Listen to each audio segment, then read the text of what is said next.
Welcome, everyone, to not Dream Daddy, but Homestuck 2. Oh my fucking god. Happy 10/25, everyone. Welcome, Jade. Welcome, Aleph. Welcome, anyone viewing anonymously.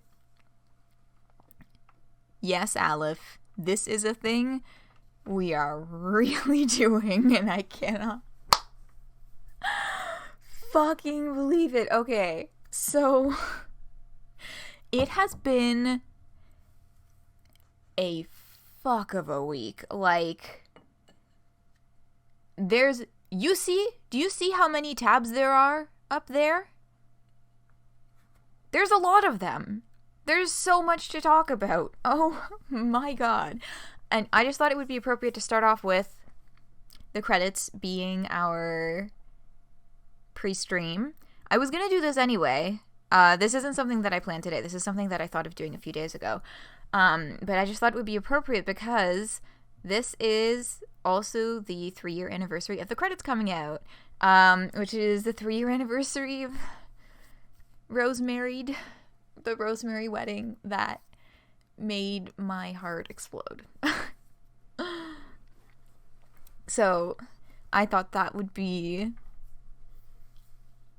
fun and appropriate. Gay rights! Hell yeah! Okay, oh my god. So I struggled with figuring out how to order these links, but I think I've got a pretty good system to work with here. So we're gonna start with the things that are just kind of one-offs and that don't really have much connection or any kind of chain of events. And among those, we're starting with the more official news, so to speak, then moving into Pester Quest, and then moving into the Toblerone Quest updates, and then moving into the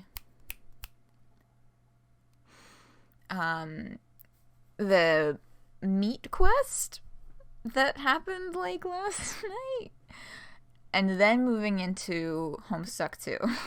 Okay, so that's the chain of events. That's how this is gonna go. We've got a lot to cover. I'm like 90% sure we're not gonna play any Dream Daddy today. If there's time, maybe, but like hell, even the fucking Homestuck 2 reading it is probably gonna take like at least half an hour to 45 minutes to read out loud, on top of all the fucking links and all this other bullshit. So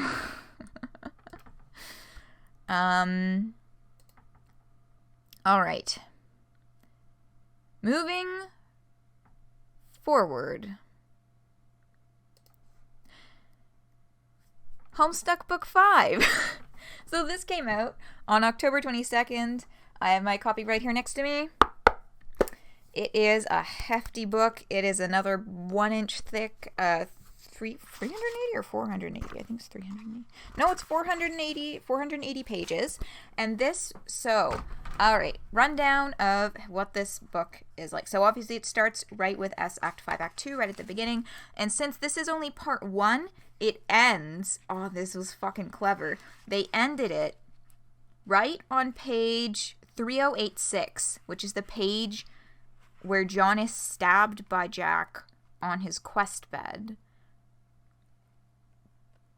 And they did not go all the way to show him Gringotts here in this volume. They ended it right on him being stabbed. I think that was pretty clever. This includes a few major flashes, of course. There is, the biggest one is S Past Carcat Wake Up, which takes up a full 150 fucking pages. There's also S Jade Enter, which, oh my god, the first page, let me just double check that I am correct here. No, it's not the first page. It's like the second page of S Jade Enter. The author note at the bottom is literally, it's a full 2 fucking paragraphs, and it takes up 2 inches at the bottom of the page. I haven't gotten there yet. I surprised myself. I'm actually almost exactly halfway through, I think, just looking at my bookmark right now. I'm most of the way through Past Carcat Wake Up. So yeah, that's what's up with that. I think they've drastically improved both the image quality and the layout.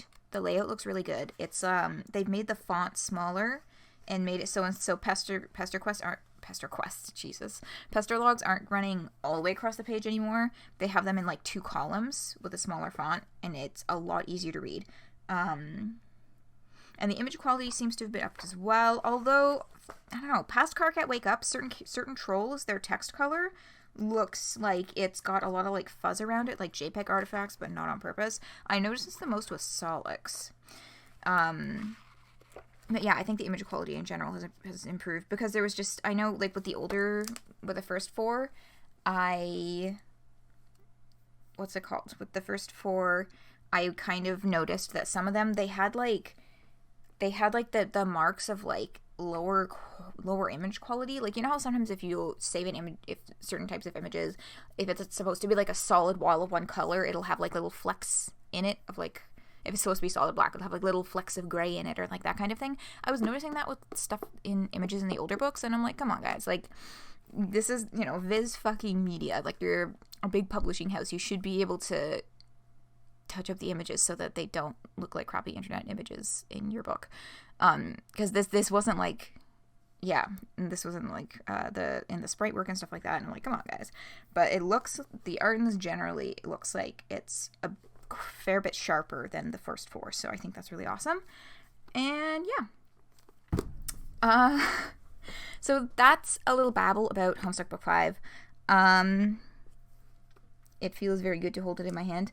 Did you know if you look at the letters on the cover of Homestuck Book 5 with stars next to them, they spell John Egbert Dies?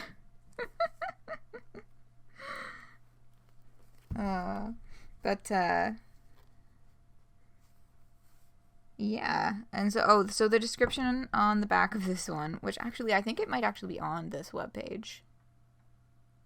Yes, the game is on and time is running out, and back and in loops, offshoots, and splinters. The time-traveling trolling campaign is in full bewildering effect as the players engage in sloppy shenanigans, including dark magic, various investment scams, awkward advances, cultural exchanges, a ridiculous number of irons in the fire, a weird sort of alien hate-love thing, and a legendary nap. Yeah, so I think, and somewhere in here, I think it says, Hussey says something in the comments that implies that Act 5, Act 2 is going to be split into 2 books. Because it was just kind of like, oh, this is part 1, but how many books is it going to be? Probably 2. But yeah, commentary has been interesting so far. A heck of a lot else to add, I suppose. It's good. That's some good shit. Your theory is coming true? Wait a second, what's your theory? Sorry, let me turn off the notifications on my phone. Okay. My fucking... the stupid online course that I'm in, I used to only get notifications for forum posts that were in, like, the administrator forum, like, asking questions about how the website works, or about, course things and assignments, and, like, that was handy to get email notifications for, to know to look at that. But now it's, like, all of a sudden I'm getting email notifications for, like, every single fucking post in the forum, and it is so annoying. It's incredibly irritating because I'm getting a million notifications that I super don't give a shit about. 12 book series for the Homestuck split into 3 books per part. Oh, okay. Yeah. Plus the epilogues, and how many of Homestuck 2? Yeah, we don't know what the fuck's happening with... Is Homestuck 2 gonna be on the same Viz deal? I don't know. I know for sure that Viz is not involved in it from like seeing Discord conversations happen. It has been explicitly mentioned that Viz is not involved in Homestuck 2. So, let me begin the task of putting all of the links from today into my goddamn Word document. Okay. So that's that. And this was the other kind of official like news that was not related to Homestuck 2. So the Bandcamp has been completely reorganized. So this is all that's on it right now. They've amalgamated Am I using that word correctly? Give me a second while I fucking Google that. Yeah, I did use that word correctly. Well, pumpkin is unsatisfied by biz, you've heard through the grapevine. I have heard similarly. Yeah. Apparently people are working on the rest. Yeah, they do have up here links to retired solo albums are coming soon. But I find it interesting. They've collapsed, so this, volume 1 to 4 now is also with Midnight Crew Drawing Dead. 5 and 6 are put together with the Felt, Alternia, and Alternia Bound. That kind of makes sense. 9 to 10 is with Collide and Act 7. They've combined the 2 Universe albums. That kind of makes sense. Then, 7 to 8 are together. Symphony Impossible to Play with Medium. They've put the Grubbles in with Hive Swap, which also, makes sense. And then Friend Sim is its own solo album for the time being. But, yeah, so they're missing, a whole bunch of the solo albums. And, of course, they've said here links to those are going to be coming soon.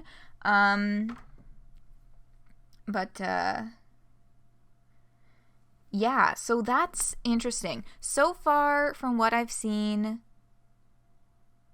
nobody, at least none of the people who have been who communicate with fandom a lot, know anything about who did this or why.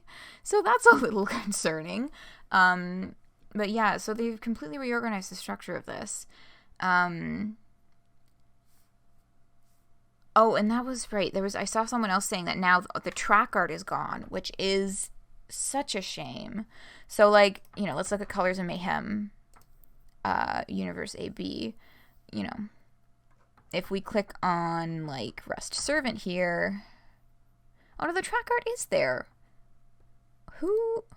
Okay, well, that person, I guess, is maybe looking at a different album or something. I don't know, because I'm getting track art here, so, veto that. Never mind.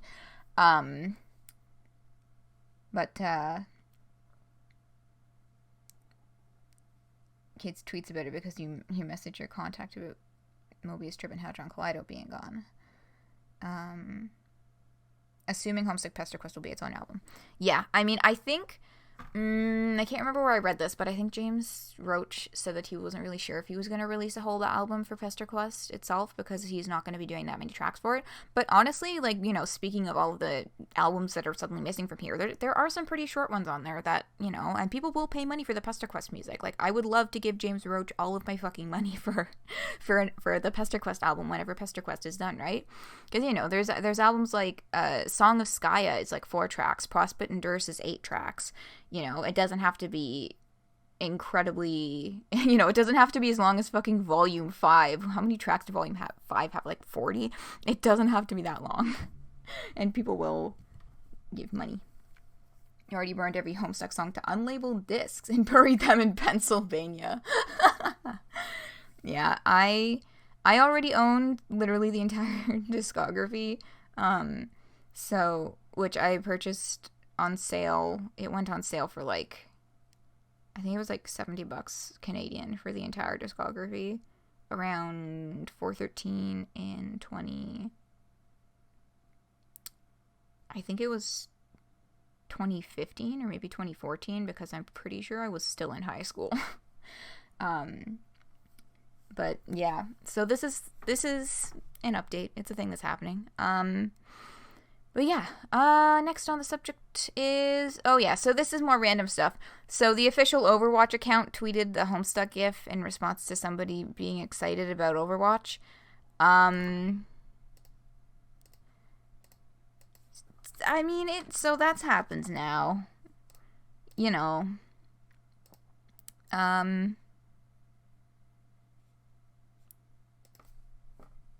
don't know what to say about this other than here it is. Next on the list. Oh yes, this specific article has been did the rounds because it's about Apple's AR glasses. And a whole bunch of people are freaking out because this concept render image looks like Dave's eyeglasses. what does he call them? Oh, the eye shades. That's it, the eye shades. So, you know, get ready for that. In the future, next level Homestuck cosplay is going to be spending $2,000 fucking dollars on a pair of eye shades. We'll have, let's be real, we'll have bi-monthly Homestuck by next year. I mean, yeah, like, I haven't looked at the exact numbers, but I'm pretty sure that the Patreon for Homestuck 2 has already reached their goal for having bi-monthly updates. But yeah, so that's, you know. And then there's this, which, Aleph, thank you for sharing this in the Discord. So,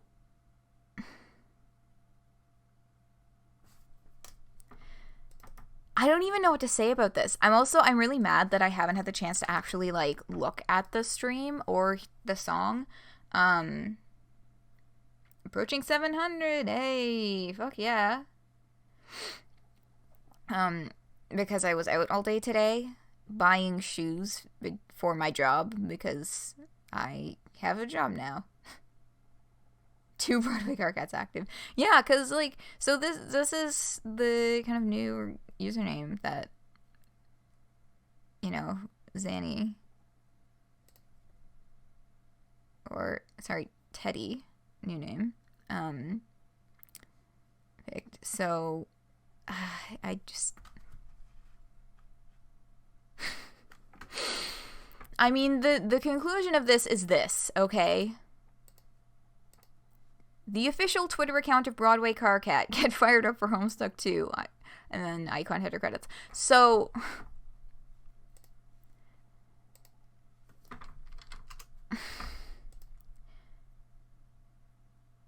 Broadway Car Cat is fucking back. Like, the actual original. And did a fucking Car Cat parody of Bad Guy by Billie Eilish, which fucks me up. You didn't know about the Twitter account?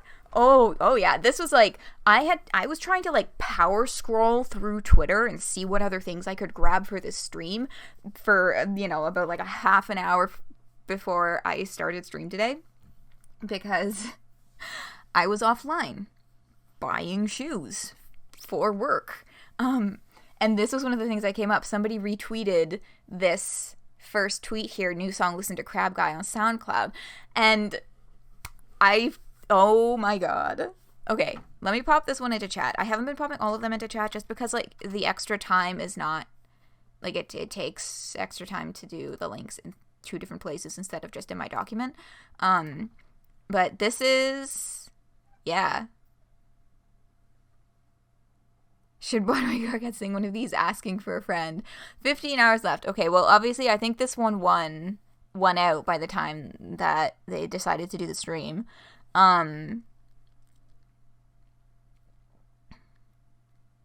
Look what you made me do in Old Town Road. Oh my god, this is too much. I really hope that Old Town Road and Look What You Made Me Do were the other options, because they already have, like, some ideas or plans for how to do that.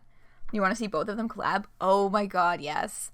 Yeah, it was so good when that video that Case uploaded where they both read that car cat, like, conversation from Act 6.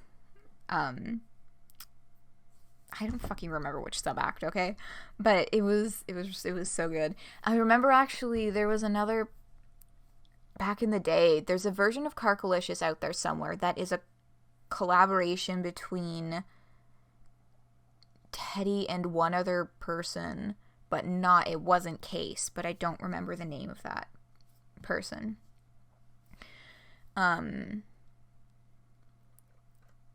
But yeah, hey, I haven't had the chance to listen to this. Do y'all want to do that, like, right now? Because I can just open this up in a new tab, and we can just have this holy experience together. Yes? I'm getting a single yes, that's all I need. Oh, I don't need to open a new tab, it's just playing.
Upload.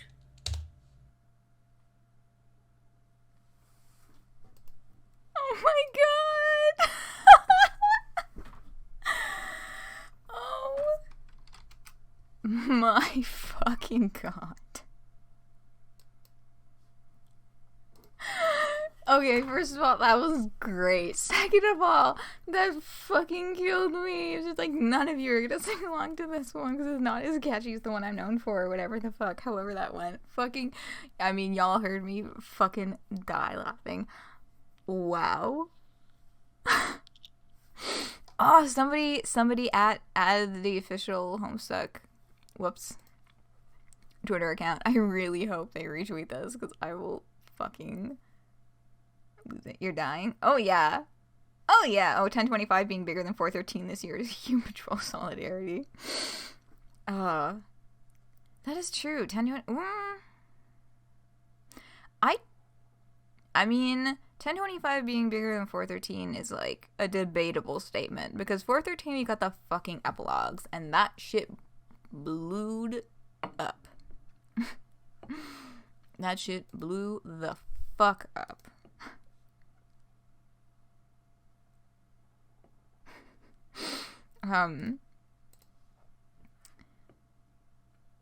So, oh my god, how do I even continue now? How am I supposed to... How do I keep moving past this? God. That was so fucking good.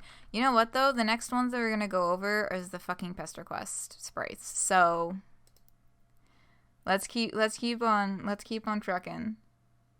Should have kept it for break. Ah, fucking true. I should have kept it for break. Oh well. Maybe we can just, like, listen to it again. So, we have new Pester Quest sprites. So, in the next volume of Pester Quest... Shit, I should have put this up with the official news. Oh well. Next volume of Pester Quest is going to be Gamzee Makara and Vriska fucking Circuit. And I'm pensively excited because, of course, these are the problematic faves, etc., etc. You fucking love them because Gamzee's so gross and Vriska's so pointy. Okay, this sprite, like, from the moment I saw it, I was like, this is fucking perfect. I love this. He looks so, like... It terrified me. But at the same time... He just looks kind of chill, kind of dopey, you know? But, like, this, God, it's so good. I'm really excited for, yeah, I fucking love the Gamzee sprites. I think they're perfect. The Vriska ones, for the longest time, I was like, what? I mean, not the longest time. I'm just exaggerating everything because I'm excited. But I was like, I don't know. Something hits me as like a little off about this, and I don't know what it is. And then a bunch of people were like, why are they complaining about a 13-year-old not wearing makeup? Da-da-da. I was like, wait. Oh my god. That's what's... Because I couldn't tell what was bugging me about it. And that now that because, like, okay, I just never even thought of it as Vriska wearing makeup ever. Because we never see her without it. Ever. And we never see her, like, putting it on or talking about putting it on. So it just never occurred to me that it was makeup. But it's like, now that I know that's what was on my mind, I'm like, okay, well, that's a silly thing to be squicked by. And so now that I'm like, okay, that's it. Well, it's cool. It's all good. They look great. And I'm very excited. And this, of course, it has been pointed out that this is Vriska's Flarp outfit, so we're probably going to hit her, like, mid-game or some shit. And in that background is a fucking ship. I swear to God, if we have to talk to Aridin in this route. Oh my god. Okay, that's my best guess. My best guess is that our special cameo for Vriska's route is going to be Aridin, and then that will lead into the Aridin route. You never noticed? Me neither. It's just, Vriska has navy blue lips and navy blue eye holes. And I just never realized until now that it was makeup, and I was like, damn. But yeah, no, these sprites look really awesome, and I'm really excited.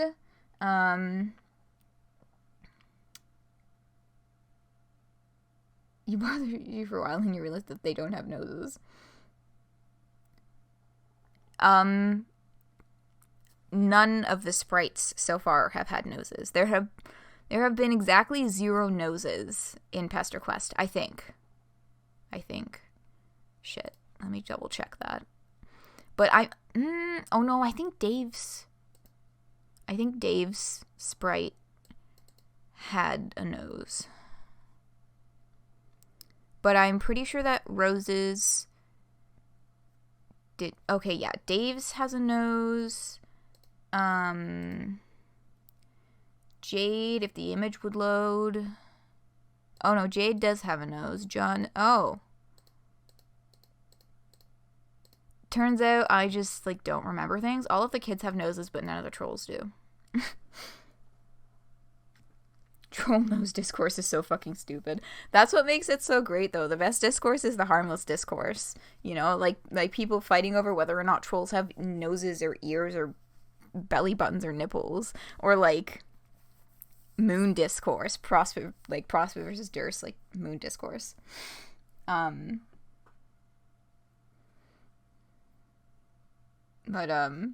Yeah, I think those kind of silly things are, like, as long as people are treating them as the silly things they are and, like, not taking it too seriously, is just, like, you know, fun to quabble a little bit in a silly way. Oh, and it was the noses that bugged you. Oh. Well, yeah, I guess, I don't know. So far, none of the trolls have noses, but I'm sure that will change down the road. Somebody's going to put a nose on some of them. But yeah, that's Pester Quest coming up. And those sprites were done by Haven, aka Vintage Foods, on both Twitter and Tumblr.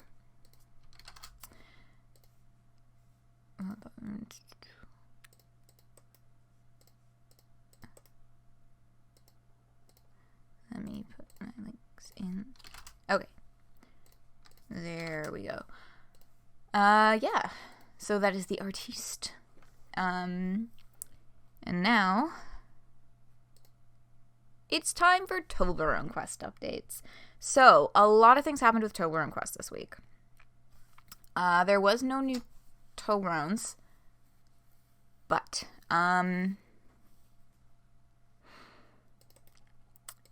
yeah.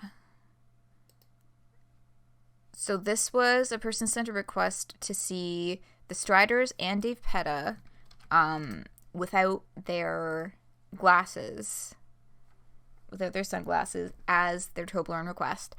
And we did get to see the results of this. These are the images that were sent as the results of this request. So we have some incredible peepers on Dave, and of course, stylishly thick eyebrows. Dave Petta looks like fucking, her eyes are fucking 80s anime big. And Dirk. He's just a sad, tired man. So these are brilliant. These are fucking brilliant. You relate to Dirk. I do too. So that is the result of this. And this was, so what's the vibe, y'all? Because it's Transriska real vibe up in here.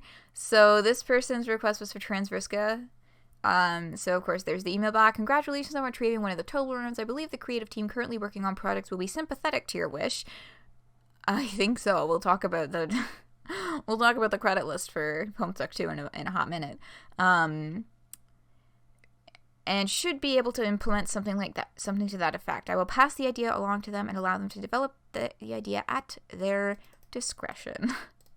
So after the release of Homestuck 2, I'm getting the feeling that the Toblerone wishes are probably going to come into play in Homestuck 2, and I'll talk a little bit more about why I think that when we get to all of this stuff way up here.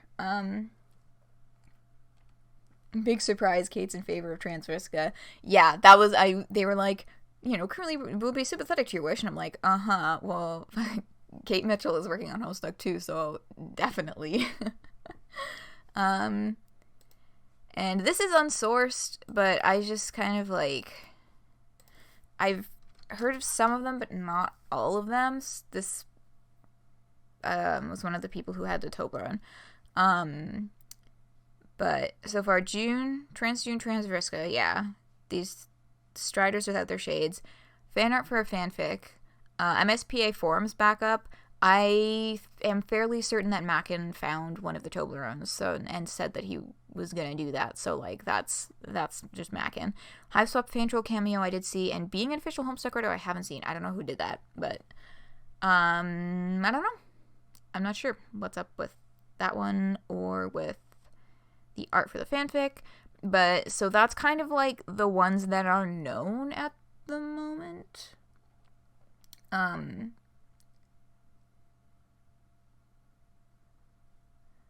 then I mean, that is true. I think you pretty blatantly said that in the chat at one point. But yeah, I mean, first we need to find a way for June to stop being a corpse. Because this is Meat Timeline, and June is presently a corpse in Terezi's Siladex. So we'll have to see what happens to that. Did I put that link in my things already? Yes, I did. Okay.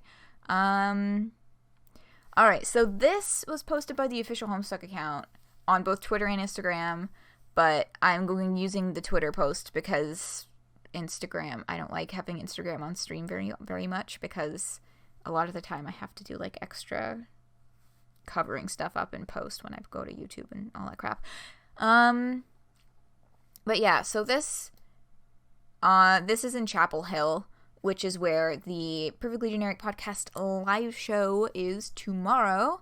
They're doing their next live show in Chapel Hill tomorrow with, it's Kate, Aisha, and there was at least one other person on that panel.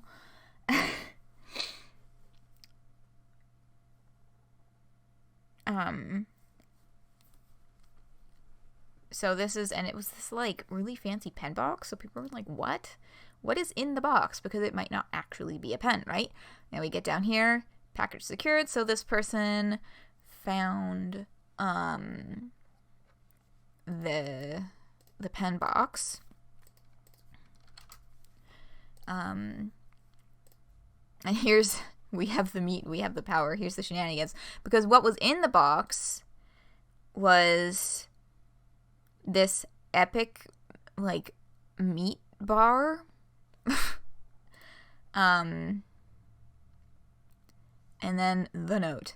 Hello, we represent a small faction of radicals who have seized control of the narrative. Inside this box is not the wish-fulfilling candy of an e-boy. This is the salted meat of cold, hard canonicity. Aisha Ufera, Kate Mitchell, and John Hurt, which is actually Lalo Hunt.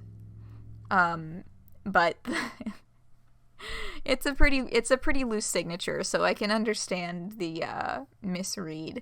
But this is Lalo Hunt. Right, Lalo Hunt I'm pretty sure the name that I was not remembering for the podcast. And then, shenanigans.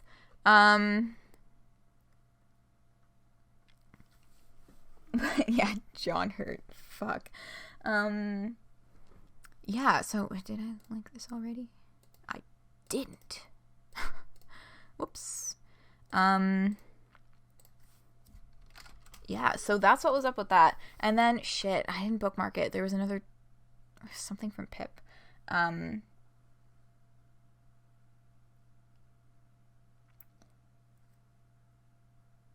All three of these people are non-binary, so you're pretty sure it's a strike back of the transphobia recently. It could be, yeah.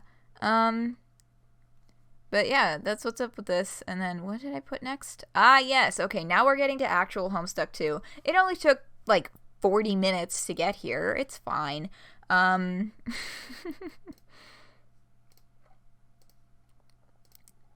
So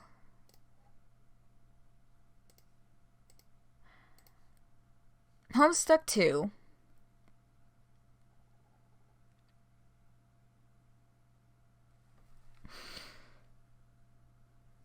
Oh, hey, welcome, Bridge. Oh, we have 2 Twitter links. Let me check those.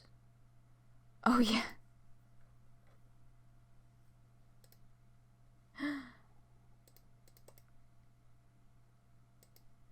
Yeah. Lalo has, openly embraced their new identity as John Hurt.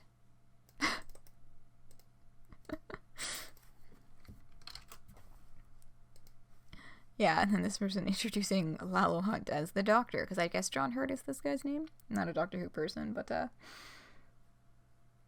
came back from the dead to write Homestuck 2. Yeah. I'm glad that this was taken in good spirit. Yeah, okay. So this came out at exactly noon. And similarly, there was also a tweet here from Snake Solutions Studios, LLP, which is a, what do they call it? It's run by Kate and Aisha. They started this together, within the past year. I don't remember exactly when, but within the past year. And so, before we hop into shenanigans,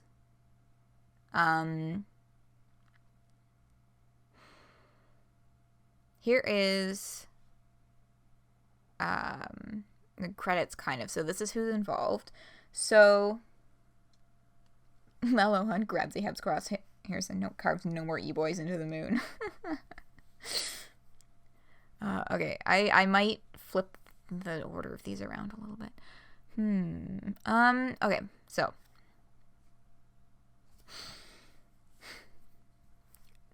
by What Pumpkin and Snake Solutions. So written and directed by Andrew Hussey. So Andrew Hussey, they're following a very loose outline from Hussey. And I'll go over, there's an FAQ on the website that I think I'm going to read. I was going to leave it until after, but I think I'm going to read it before we get started on the actual comic itself. But, of course, Aisha Farah, Kate Mitchell, and Lalo Hunt, people who did the Meat Quest, Pip Dillison, Taz, Optimistic Duelist, and Zamag. So, a whole lot of big names going on here. I'm very excited to see Taz, Optimistic Duelist's name on the credits here. And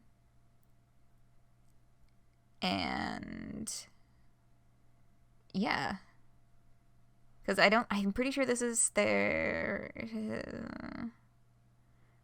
I think this is his first involvement in writing as in an official capacity, or doing things in an official capacity for What Pumpkin, which is so exciting, and I'm so happy for them.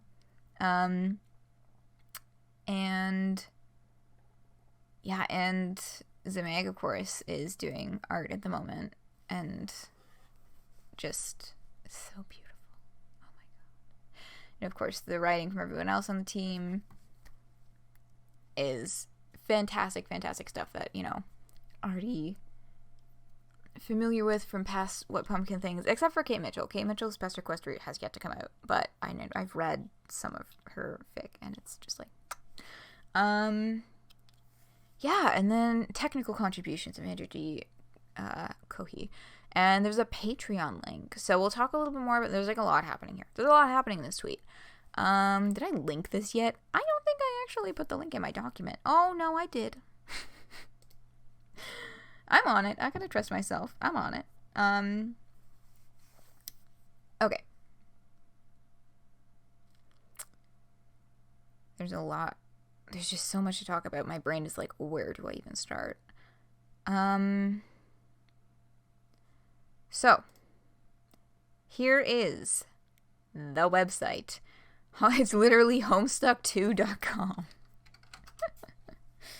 And here is our first page. So we have an official continuation of Homestuck. Learn more.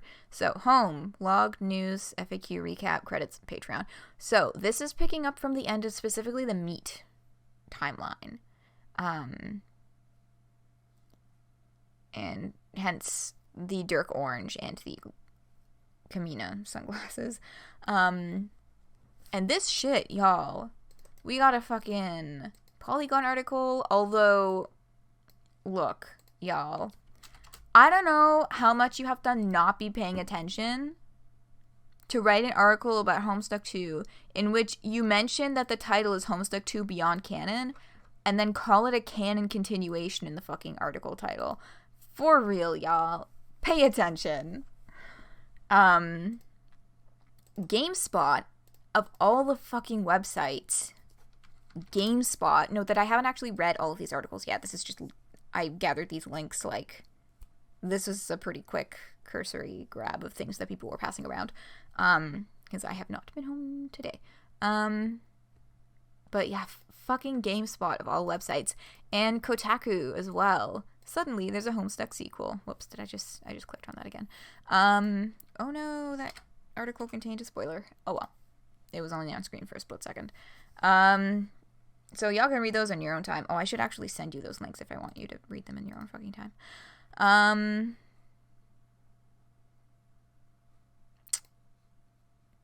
Here, let me just, like, blanket copy and paste all three of them at once. Is that a bad idea? I don't know, maybe, but I'm gonna do it anyway. There we go. More of an eye grabber. Yeah, I know. I know, but, like, God, it would have been even more of a weird eye grabber to be like, and it's not canon? What does that mean? I don't know. Someone rips the narrative control from Alter's hand and the CSS of the webcomic gets even more unbearable. Oh, yes. You were zoning the fuck out. Oh, it's all good. Okay, so, I'm gonna start with the FAQ. I was not gonna do that, but now I'm gonna do it because I'm fucking deciding to do it. Okay. Yeah, so before we get into the thick of it, we're gonna take a little look at what exactly the fuck are we about to read. Frequently asked questions. Is this actual Homestuck or some sort of fan work? It is actual Homestuck, that is an extension to the canonical Homestuck storyline, beginning immediately after the Homestuck Epilogues, conceived and produced by Andrew Hussey and What Pumpkin. But it is also a fan work. It was designed to include the writing and art contributions from fans of the series. Many writers will be involved, and collectively they will be allowed to have significant latitude in shaping the direction of the story and the way it's told. Beyond Canon is what it sounds like. It's a legitimate continuation of the series, simultaneously a departure from conventional ideas when it comes to what we think of as canon, or as any authoritative expansion on a work of fiction. It will continue with themes established in the epilogues involving the blurring of lines between what is considered authoritative about media and the elaboration on said media by groups of empowered fans. An official fanonization of the ongoing epic, if you will. One of your friends just casually mentioned that they're friends with Finn Wolfhard, who's friends with Toby Fox. What? I guess, well, that sure is a sentence. Damn. So what they're saying here is, yes, this is an official work, but again, is it canon? Questionable, because they're toying with the same ideas as the epilogue. How is this being made? How much does Andrew Hussey have to do with it? Hussey wrote the full outline for the story, but it's not meant to be a very strict outline. He specified that the outline should be fluid, subject to ongoing influence by fans, both those working on the story directly and desires for fandom as a whole as it develops. The structure and most of the core ideas were supplied by Hussey, but very little is set in stone. We just have to wait and see where the creative team takes it. So, this is why I think that the Toblerone wishes are going to come into play in Homestuck 2. Because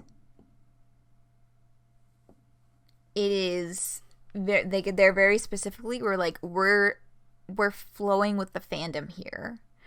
and flowing with those desires and where they want to see it go, and that the outline is pretty rough. And they mention, you know, multiple authors, lots of, you know, different fan involvement, etc., right? So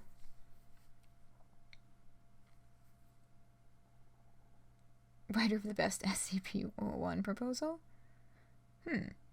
I don't know anything about SCP, so, like, I'm just gonna trust her on that one. But, yeah, so this is,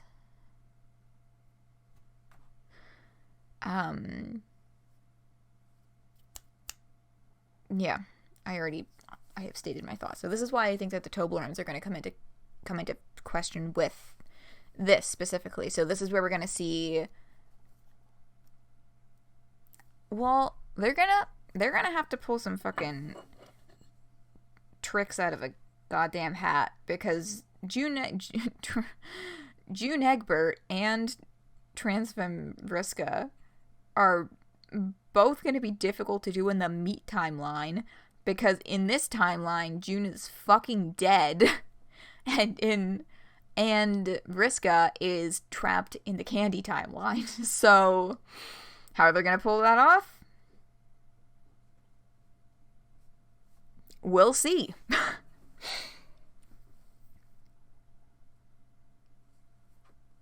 Oh no, a whole novella is a proposal. Huh. So that is Hussey's involvement. The outline is there, but he's not really writing or arting, I believe. Do I need to have read Homestuck and the Epilogues to understand it? Having read Homestuck already is definitely important. Reading every word of the Epilogues is less important, but it will be very important to know at least what happens. If you haven't read it yet, catch up quickly with the Spark Notes edition. So they made this recap in like a mock Spark Notes style webpage where they summarized the Epilogues. I haven't read that through because I do not need to read it. But I love that they did like mock Spark Notes for it. Okay. You still think they're gonna crash the two together somehow? If Candy isn't part of this, oh shit my pants. Like, yeah, I mean, there must, because we have the characters, we already have a set of characters who are coming over from Candy specifically to wreck Dirk's shit. So there's definitely going to be some collision of the two timelines happening in there, just by the fact that those two characters came from that timeline. But they came from that timeline because they did some hyper-powered portal shit, so it's like, how are they going to get back and forth? I don't know. We'll just have to wait and see how they do it. Who is creatively involved in this project? The story was originally created by Andrew Hussey and will be told by him and a new team. Okay, so he will be more involved than I had just said 10 seconds ago. The writing team, initially led by Kate Mitchell, formerly a popular sci-fi horror archive, the SCP Foundation, consists of Homestuck Epilogues contributors and Hypeswap Frontsim writers Aishi Vera and Lalo Hunt, and noted fandom talents Pip Dillistone and Optimistic Duelist. Zemea, contributor of visuals to some of Homestuck's most iconic moments, will lead the art team. So that's more elaboration on what the original tweet over here was saying. Are people being paid to do this? Yes, but this effort is only possible through crowdfunding via Patreon. The Patreon supports What Pumpkin and all authors and artists on this project. Additional funding beyond what's required to create the project will support new projects from What Pumpkin, and a portion of the proceeds will be directly shared with the creative contributors to this comic. Patrons above a certain level will receive monthly bonus updates beginning in November. So, are there spoilers on the Patreon? There are not. So, this is the Patreon page. 701. Alright. Those are good fucking numbers. So, that is, I think I can probably close that tab now. Oh my god, I have so many fucking links. I'm just staring at my Word document like, God, why? But, yeah, that's some good shit. I still have to, like, actually sign up for that. But, Yeah, how often does it update? There will initially be one update and one bonus update per calendar month. Check out the Patreon page for goals to increase the update frequency. So, one of those goals was to increase the update frequency to twice a month, and I believe that one has already been met. Aleph, you were saying something about that, I'm pretty sure, earlier in the stream. Is this canon? There is no straightforward answer to this, since the notion of what should be considered canon in a work of fiction is what is being examined ever since the Epilogues brought the topic into the foreground as one of its core themes. By presenting that work as fan fiction, including other authors, and then going even further in that direction with the storyline, the narrative is being explicitly decentralized. It's being pulled further away from direct control by the original author and allowed to expand into spaces governed by fandom desire. A fanontinuum, you might say. Where the original 7 acts of Homestuck were a narrative contained within paradox space, a realm of strict authorial oversight by a single creator, Homestuck Squared Beyond Canon sprawls through this fanontinuum, a realm adhering less to the unilateral vision of one person and instead thriving on a wide range of input from fans. And yet, the work is still official since it is being produced by Hussey and What Pumpkin, and therefore is naturally amplified above other fan works. Whether this means the content should qualify as canon to the same extent as preceding material is something for you to reflect on as you read it. So the answer to is this canon is basically, it's complicated. But yes, this was so Sam Fatekeeper. Is this actual Homestuck or a fan work? 300-word response. And then so if anyone but Andrew wrote it, it would be shorter. So confirmation that Andrew Hussey wrote the fucking at least part of the FAQ page and is part of the reason why it's so goddamn verbose. Oh, I fucking love this. Because this is honestly my big mood. I just can't get enough Homestuck. I want to shove more and more of it into my slavering maw. Please help me. That's not a question, but okay. And then they link to PestaQuest, HiveSwap, and the Friendsim. And then, I love corporations with my entire heart. Which ones do I have to thank and or blame for this production? And that would be What Pumpkin and Snake Solution Studios, which we talked about before. So that's the FAQ, and that's a little bit more background behind this project. And with regards to the is this canon kind of question, I thought this was a really good thread from Trace.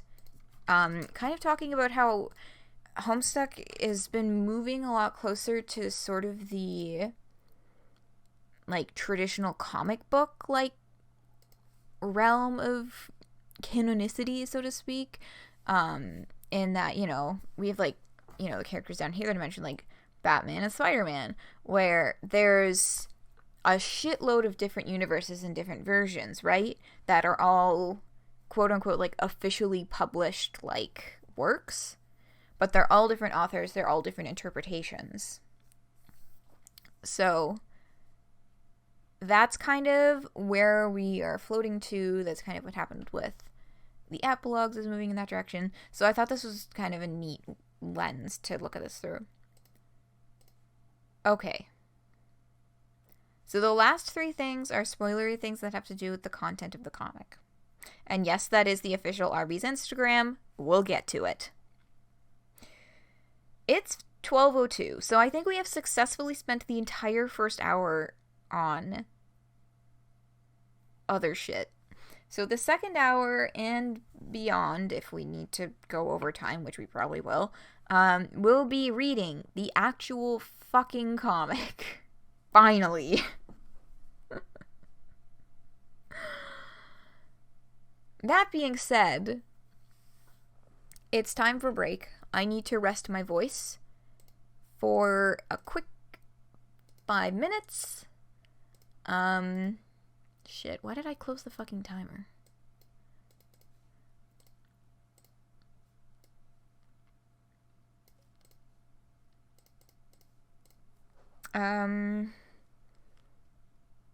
Right, I was gonna play that tweet again during break. God, if I can fucking find it. Oh, there it is. Okay, cool. Let me just open that up. We'll get all that ready, and then we'll take a short break for me to rest my voice. And then we'll finally read the actual fucking comic. Okay. Get the fuck pumped for 5 minutes from now. Back in 5. And we're back. So yes, you got to hear that legendary piece again indeed. Now I can close this tab for good. Okay. Are y'all ready? We're finally getting to the actual fucking comic. This is Homestuck Squared Beyond Canon. Somewhere in the distant reaches of space, we have Dirk's ship.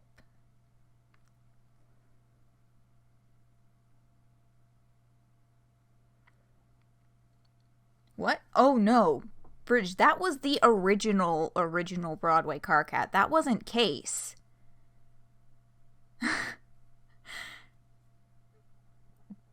Yeah, that was the original.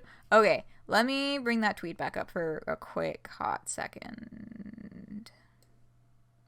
Because if we go back to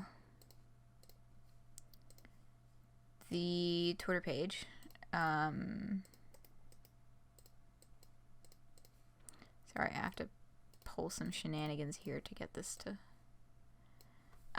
Broadway Car Cat Official. Down at the bottom here, this Spooky Pixels Teddy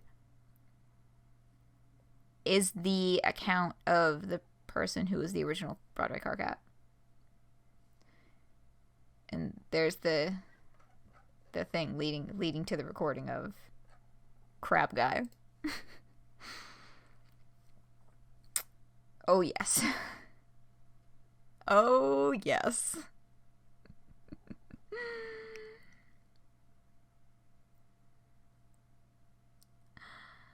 Okay. So, shit. Does anyone here know shit about shitfuck? Because I meant to look up and then further inform myself on who the fuck Theseus is. But I never had the time to. I guess we could maybe just Google it right now. Because I looked at the Wikipedia description and I was like, this doesn't help me figure out why people think it's funny that Dirk named his ship Theseus. A popular philosophy thought experiment. Okay.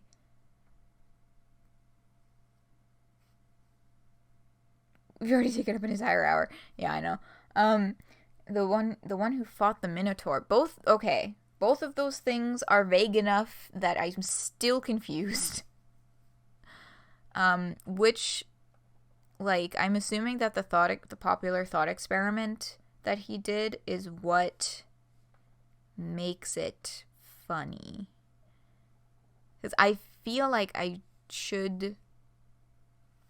If you replace all the parts of a ship one by one, is it still the same ship? If you replace all the writers of a comic one by one, is it still the same comic?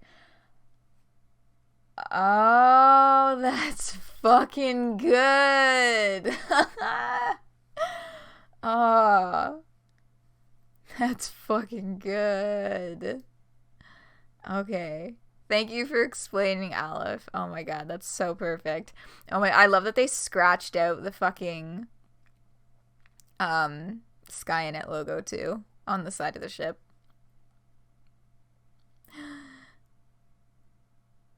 Oh, whoa, what's this?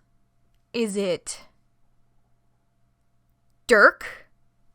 Oh my god, this fucking nerd. Okay, very dramatic. I love the lighting in these panels. Oh my god. He seems perturbed.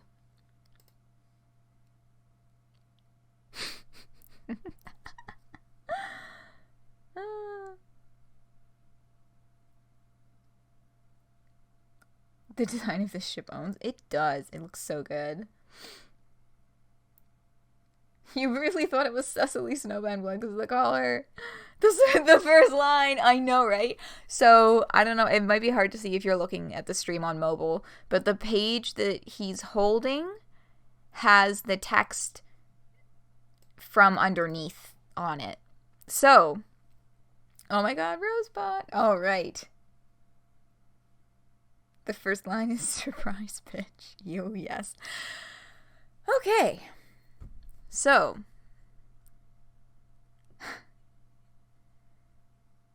animated like Hussey typing on his typewriter. Oh, that would have been so fucking good. Okay. Let's begin the actual reading out loud. Oh my god, I still can't believe this is real. Okay. And again, as when I do the epilogue streams, any of this narrative prose, even if it's Dirk speaking, I'm just going to read it in my regular voice because that's what's the easiest on my throat.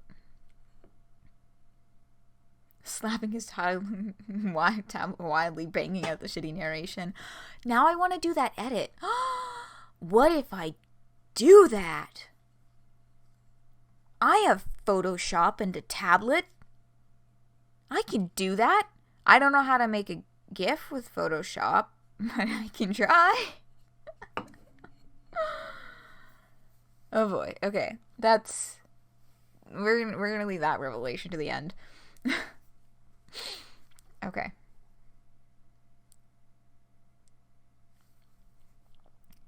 Surprise, bitch. I bet there was a moment just now when you thought to yourself, oh, thank God. Thank the Maker. Thank literally what the hell ever recalcitrant entity was, is now, or perhaps always has been, responsible for piloting this story. Whoever it is whose cataclysmic fingers hang suspended and whoever it is whose cataclysmic fingers hang suspended and quivering with anticipation somewhere beyond the curtain of the world, whose hunched form lurks forever in the shadows, its work seemingly unimpeded by the very real threat of a chronic lumbago. What the? Okay, look. Dirk uses big words to sound fancy, and I'm not gonna lie, I just kind of powered through this the first time, but I'm probably gonna have to Google what some of these mean. Finally get the word demiurgic used in Homestuck. Thanks, Taz. Yeah. Oh my god.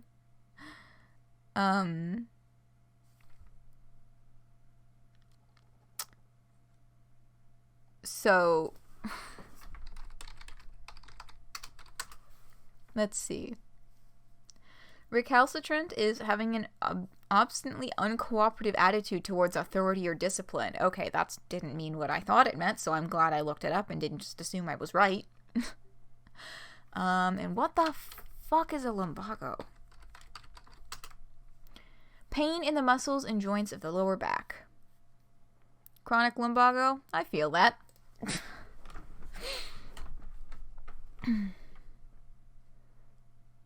Okay, let's see. I see one.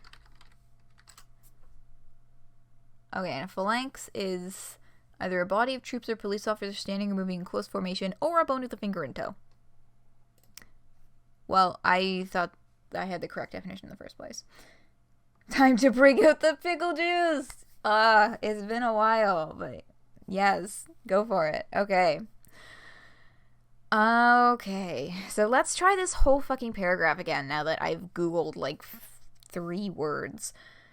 Because Dirk is obnoxious. I bet there was a moment just now when you thought to yourself, oh, thank God. Thank the Maker. Thank literally what the hell ever recalcitrant entity was, is now, or perhaps always has been, responsible for piloting this story. Whoever it is whose cataclysmic fingers hang suspended and quivering with anticipation somewhere beyond the curtain of the world, whose hunched form lurks forever in the shadows, its work seemingly unimpeded by the very real threat of a chronic lumbago, making no sound, giving no speech to thought, save for that fateful moment where the first one elongated phalanx, and then another crosses the threshold between thought and reality, when 10 declamatory digits possessed for the moment of a zealous frenzy reached down and set the air astir with the heart-rending creative cacophony of an overly rambunctious mechanical keyboard. Whichever accursed species of demiurgic figure that is, you thought, let's just thank the ever-living fuck that this time they decided to call it a night and get out the drawing tablet instead.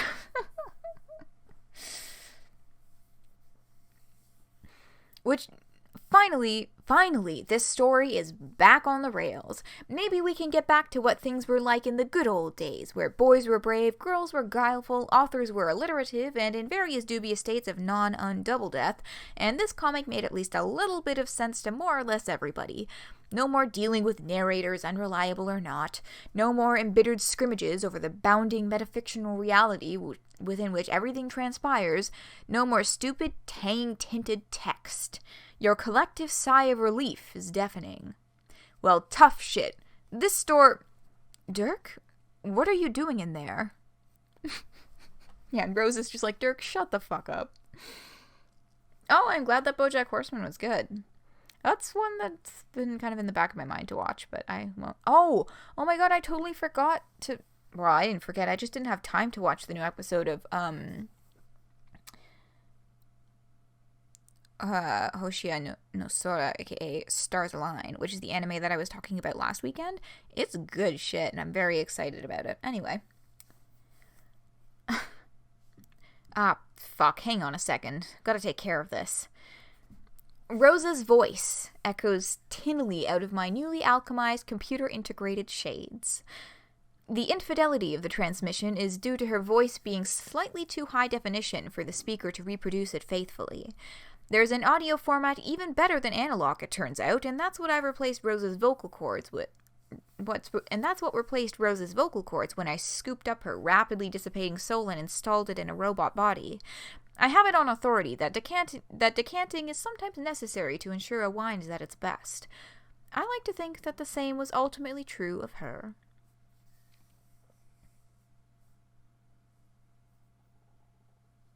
Something strikes me weird about that statement, and I don't like it. It feels very slimy, but I can't put my finger on why, because I don't know enough about wine to figure out what the analogy is supposed to mean.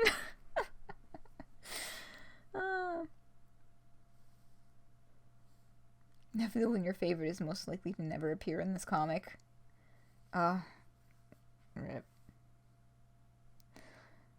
Oh, you started the new BNHU season with your mom. Yeah, I'm looking to tomorrow's episode.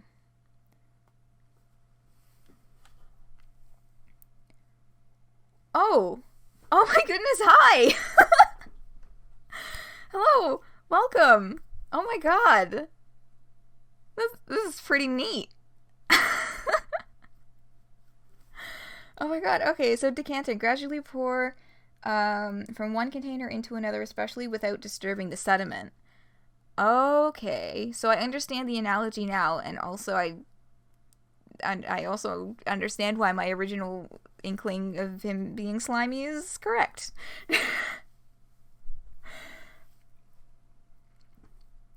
It might just be, and the alcoholism too. Oh, the alcoholism adds just like a whole other gross layer to that, yeah. Just looked up because you didn't actually know what it means either.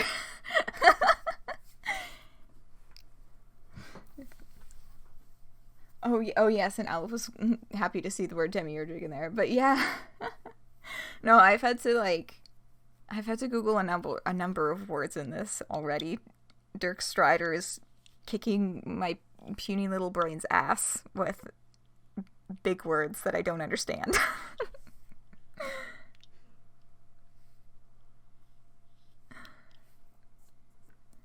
Okay, cool. Well, that's pretty sweet. All right, let's keep reading then. All right.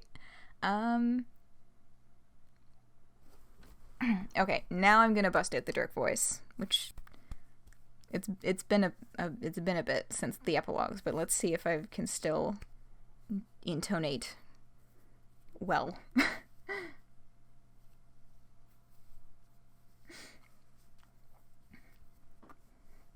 Yeah. Oh yeah. No, this is... I have read the whole thing already. A couple folks in chat haven't, but I read the whole thing already, and I love it so much, and I'm really excited to see where it goes.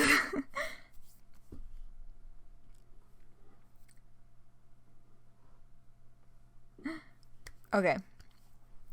Conversation between Dirk and Rosebot. Oh my god. I love Rose. And that's my preface here. Is that I really love Rose a lot. Okay. Oh, nothing important. To the extent that anything you or I do is even capable of being unimportant anymore. Which extent is admittedly teetering a few microns shy of Jack Dick right about now. The point is, don't worry about it. I'm just doing a bit of housekeeping. Yeah, he's so fucking full of himself. He's just like literally nothing we do who can be unimportant anymore. It's like, god damn.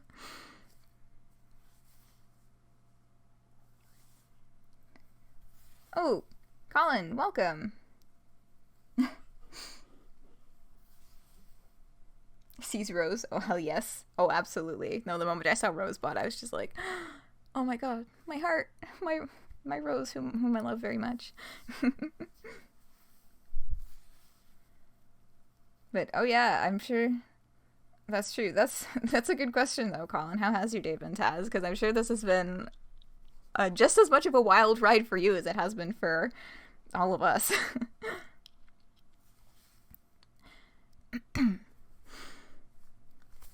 Well, pardon me for interrupting a prior engagement. Don't let me get in the way of all the dusting you must be doing. I just imagined you wearing an apron over your god tier outfit and almost felt my facial fuselage? Ugh. I just imagined you wearing an apron over your god tier outfit and almost felt my facial fuselage buckle in such a way as to approximate a fleeting smile. You're so sarcastic. I love her. Ah. Fuck, you got me. Your uncanny seer powers are at work once again. I'm just waiting here for an errant gust of wind to jostle my petticoats, unfortuitously exposing my undergarments to the lurid gaze of whatever prurient peeper might be watching. Don't look! I cry in futile embarrassment. But the damage is done. My fragile anime purity has been shamelessly violated.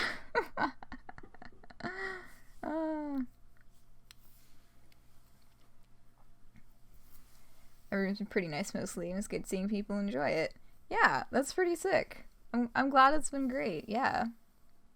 I've definitely seen, like, a lot of positive reception around. And oh my god, there's so many good fucking memes on Twitter right now. I honestly had to stop myself from bookmarking, like, a whole bunch of them for, like, showing on screen, because that would just be too many links. I had a lot of links open.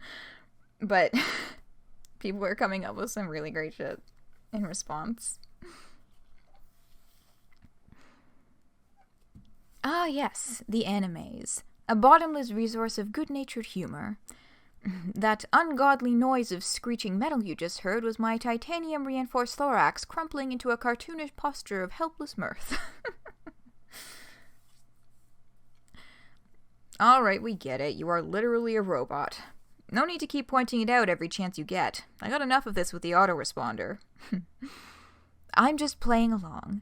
One of the fundamentals of bad science fiction is that any artificial being must make their inorganic nature known at every juncture they can. Universes are working up storms of magic. Oh yes. That took you like 5 minutes to realize it's 10:25 after hearing about Homestuck coming out.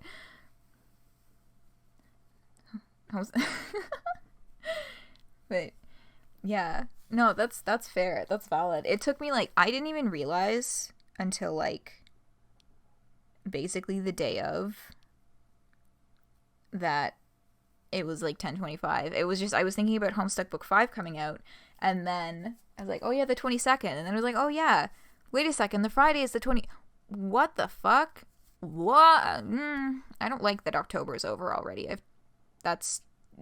Time is too fast, but that's a whole other conversation.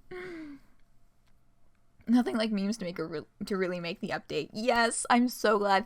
I will admit, okay, there's one meme. The Twitter one at the top is a meme. I permitted myself one because this person just like went above and beyond for the meme. But yeah. Makes you excited to go through the tag after this?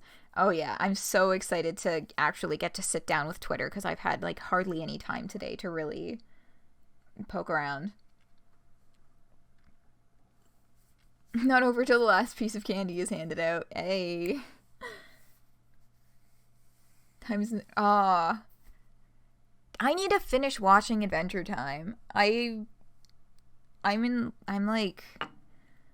never watched past, or at least like linearly, I have not watched past like the middle of season 2, and I really need to pick that back up because I need to like I need to see that episode and just cry because I know that I will. Oh shit, I lost my place. I'm pretty close to oh, there we go. Yes, Rose was remarking on how she has to talk about her inorganic nature at every juncture. Do overly precise and completely meaningless statistics that you pull out of your ass on the fly also count? Oh, absolutely. That's one of the first things you just sort of spontaneously learn when being booted up. For example, I've calculated that by making these remarks, I have raised the base level of amusement in all my conversations by 36%. Well, I don't personally find them very funny. No, but I do. It averages out, you see.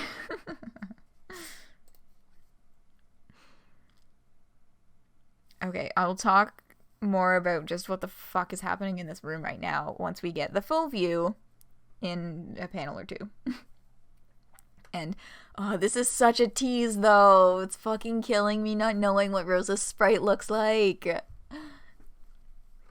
Oh, right, side note. Let's take a look at how beautiful this outfit is. Like, what the fuck is going on here? Dirk looks like a fucking dork in that sprite. He does. So, I mean, okay, first thing I notice is it's been pointed out that the glasses here now they're not just Kamina from Gurren Lagann shaped glasses. They are literally Kamina glasses because his glasses are this kind of orange color. Looks like an anime twunk villain, which he is. Yeah, basically, right? We've got, oh yes, there's of course a cameo of the wonderful Sweetburn Hello Jeff tattoo on his shoulder still. He's wearing a fucking massive cape. And these, like, the wrap socks with fucking sandals. Like, it's a look, okay? And so I'm actually going to take 2 seconds now to get rid of a couple of these links, because now that you've seen what Dirk looks like, I can show you. Seeing the sprite form made you do such a mental backflip. I know, right? Like, we're back to sprites. Oh my god. So this was the only meme that I, like, permitted myself to include in the links, because this person just, like, above and beyond immediately busted out the fucking cosplay. Like, nothing is more update culture than, like, update cosplay being posted within hours of the original update going up. It has. I mean, like, I think the cape here looks like it was kind of an impromptu, like, grabbed a blanket type thing, but it's so perfect. And there is the link.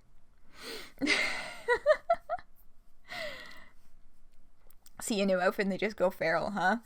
Oh, yes. I really hope that this comes back. The fucking update cosplay trend. I mean, so share if you don't think, which is A+.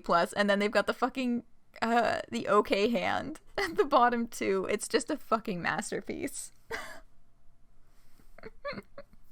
So this was the one that I was like, okay, this one I will include. Although, technically speaking, this one is also, why haven't I liked that already? This one is also, So, oh shit. Okay, we'll come back to this because I just realized that this is a reference to another panel, and I've jumped the gun. I got too excited. Yes, Arby's. The demi-pansexual part really pulls the image together. Oh, yes.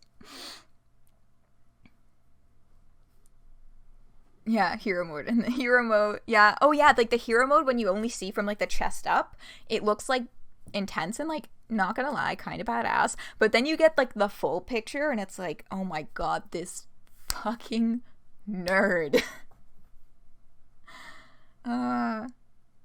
Expect dumbass rights.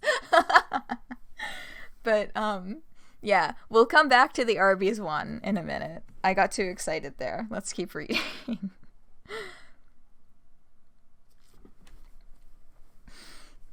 Okay, but, like, what are you actually calling me about?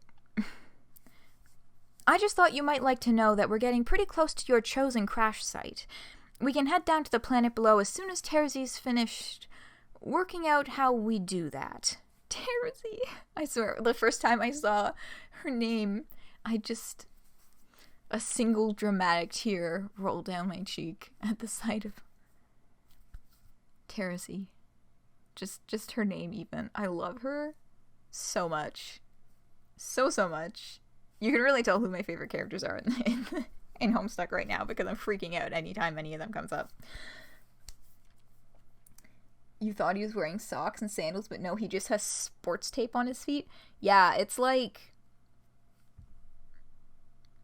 a specific kind of like wrap that's used in, I don't know enough about martial arts, but I'm pretty sure it has something to do with martial arts. It's a mood though. Yeah, amazing to get an official Homestuck sprite for the first time in years. That's true. There haven't been any official sprites since, like, Collide. Because there were no sprite panels after Collide. It was all stylized art. Like, different style. Oh my god, that's so true. Oh my god, that just made this, like, 10 times more exciting. Wearing actual socks with sandals is too practical for him. Yeah. No, he's got a... God. Yeah. Toe socks with sandals. Oh my god. Now I want to... See, I recently learned how to actually do pixel art in Photoshop, so now I want to, like, actually edit these things. I need to, like... Whoa. Sorry, I just about dropped my fucking phone. Trying to move it off of my notepad. Okay. Edits that I need to do. So I already talked about Dirk at Hussy keyboard, and now Dirk toe socks sandals. Okay, so I don't know exactly how much spare time I'm gonna have within the next little bit, but like, let me just say that making those things is officially on the to-do list now that I actually know how to do pixel art in Photoshop. Okay.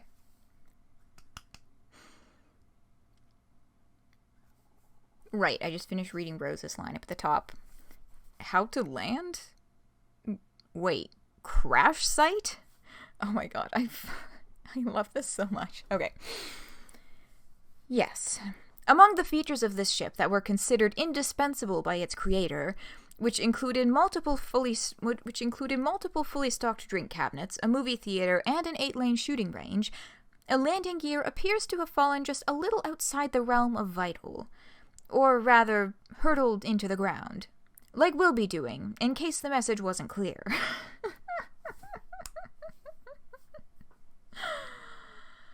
Ah, gotcha. God damn it, English. I know, like, Jake. Why? I know. Like, not gonna lie, I would normally see an instance like this and a comment like this and just be like, God fucking damn it, will the narrative stop ragging so hard on Jake English? Because that was one of the things that I did not like so much about the epilogues, was the way that, like, I understood that it was, like, from the perspective of Dirk, but even in Candy, just the way that Jake English was spoken about by the narrative, I was like, this is fucking, like, this is a lot. It's really mean and I don't like it. But knowing the writing team behind this, I know that there are some big Jake English lovers on the writing team. So I am able to more thoroughly enjoy the gag being done here, and in kind also say, God damn it, Jake fucking English.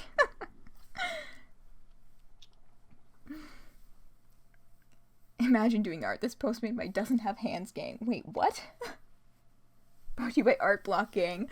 I've been itching to do some more like spritey things ever since I like learned how to do the pixely stuff, but school keeps happening. Although I just had 2 tests and 2 assignments due, so hopefully I'll have like a week where I have enough spare time to fuck around in Photoshop a little bit, maybe. But this. So anyway.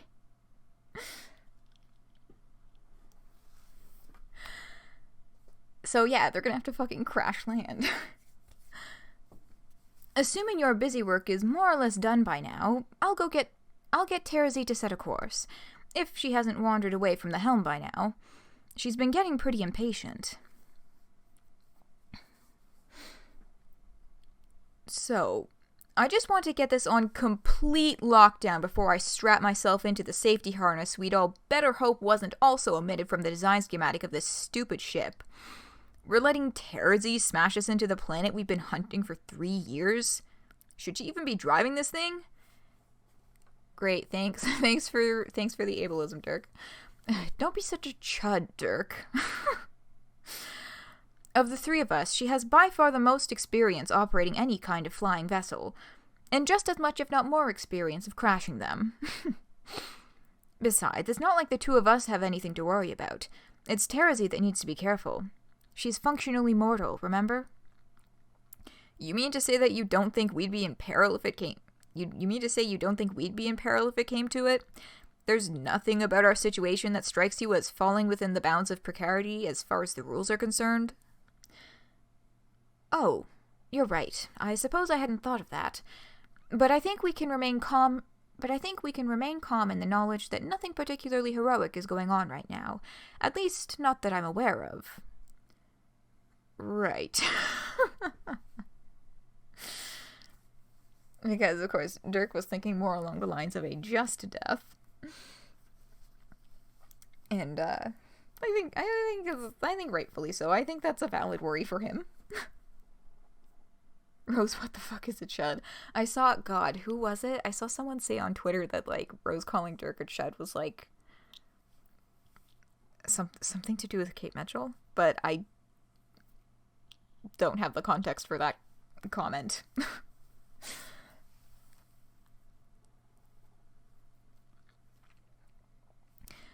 Right. Give me a couple more minutes here, then we can head planet side. There's a few stray dust motes still left to eradicate.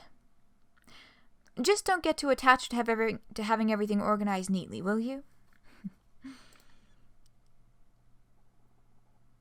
Okay, conversation over, and we've got some more. Ah, yes. Okay. Okay.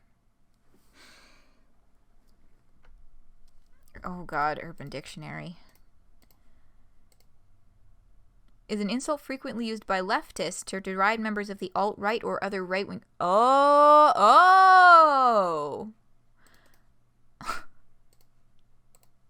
So, let me revisit the line where...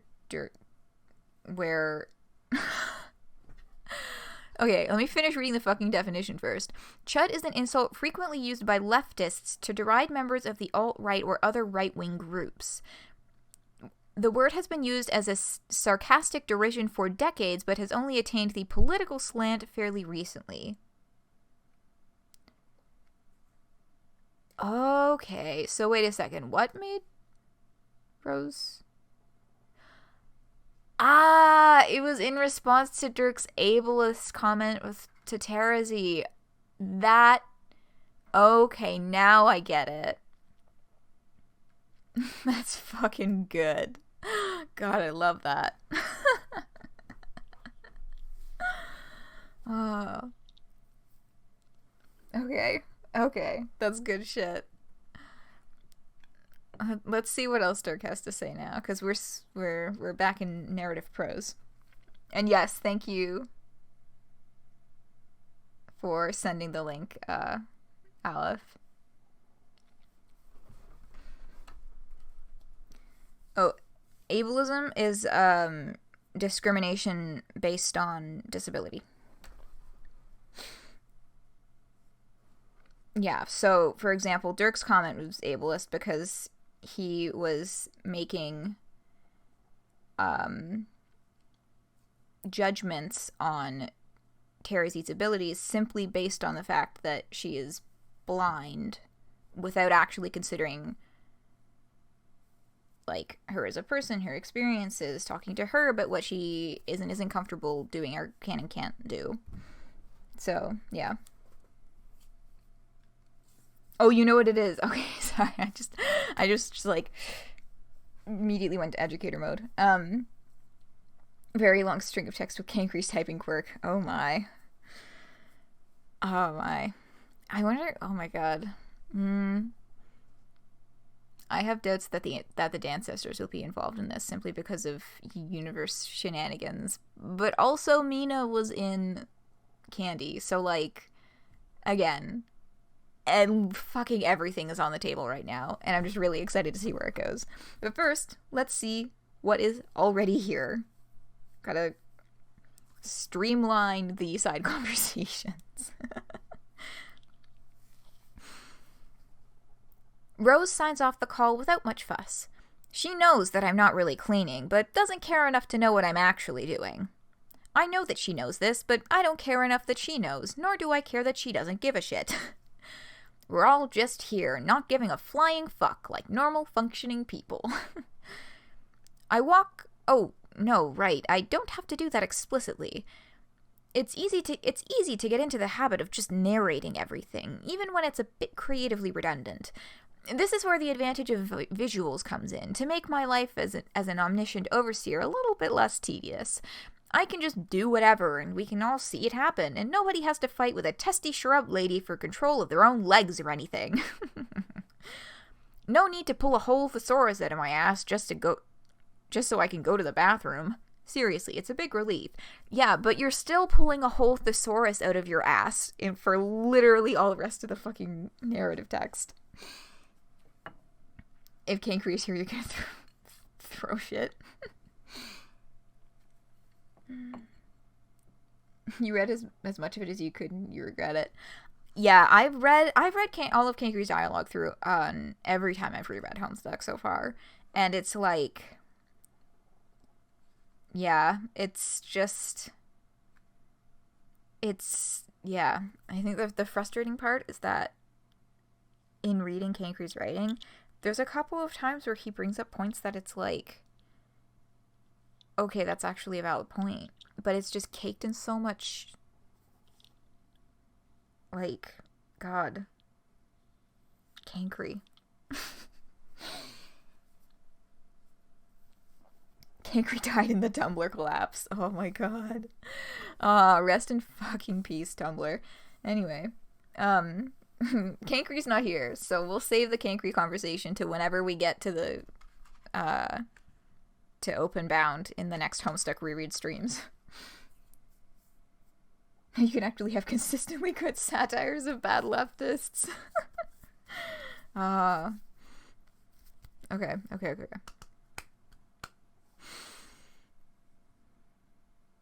Right, talking about Dirk pulling a whole thesaurus out of his ass, despite the fact that he is claiming that he doesn't need to anymore. That doesn't mean this, gestures to the narrative, isn't still going to be a thing, though.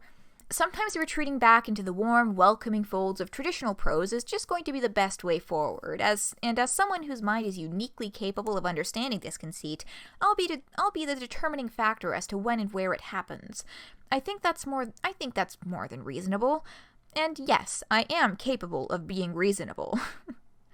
All in all, I think you'll find, as far as narrators go, I'm an excellent On second thought, maybe that's a bit of a problematic phrase. Yeah, yikes. That one's got a sordid history.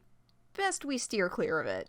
We're all lucky I'm around to make those kinds of sensitivity judgments on everyone's behalf.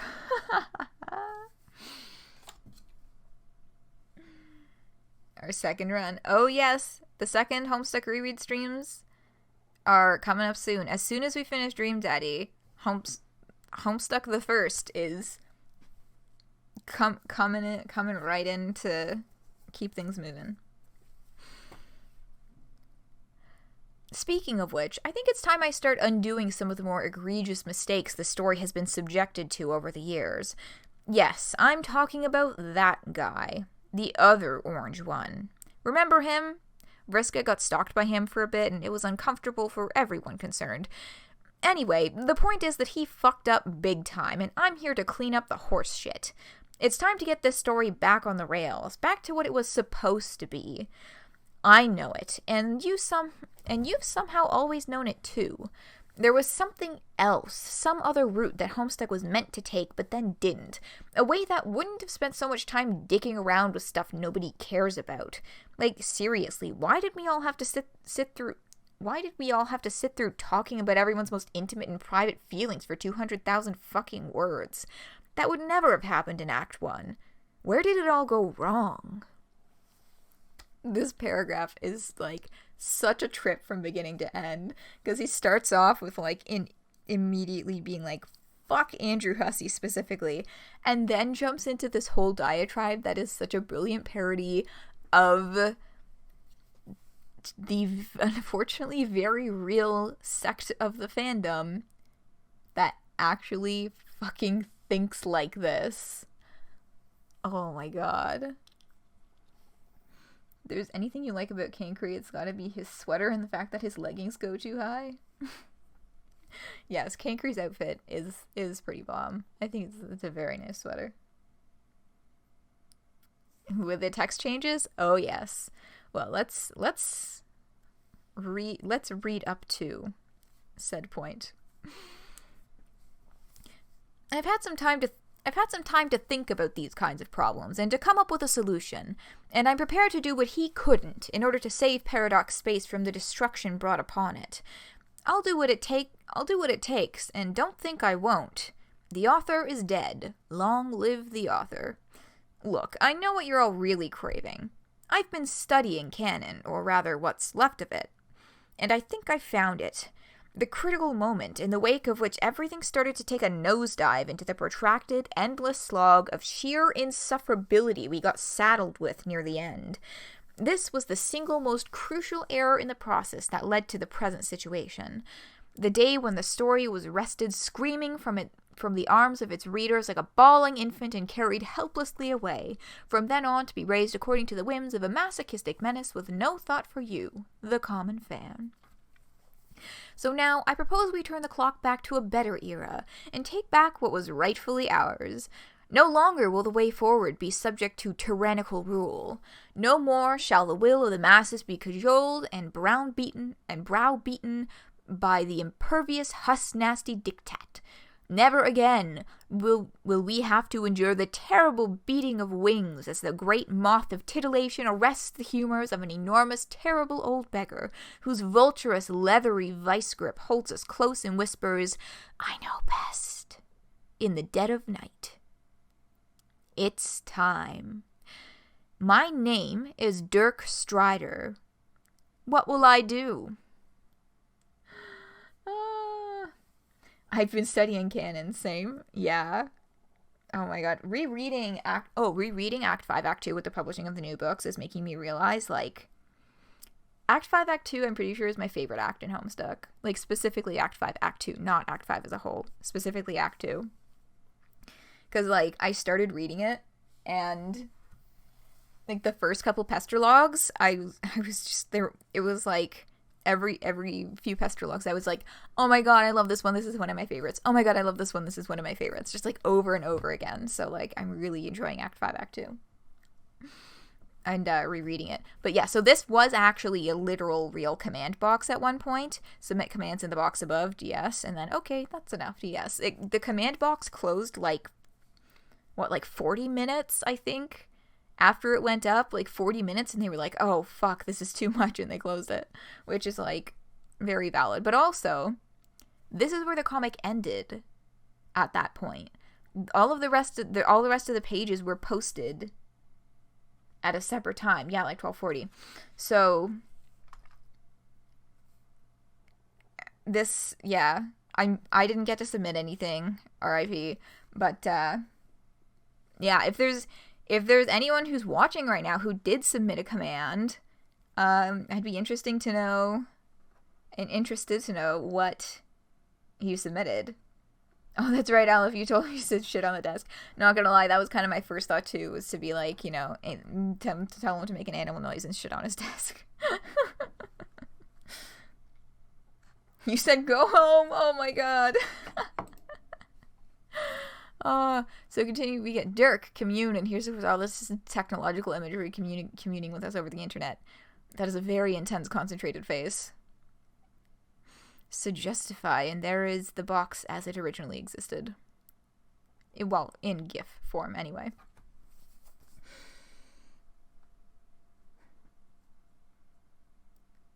Like 50 other people. I mean, it was, I guess, supposed that would be a pretty popular idea.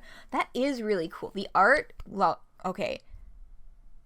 Zameg fucking is amazing. Yes.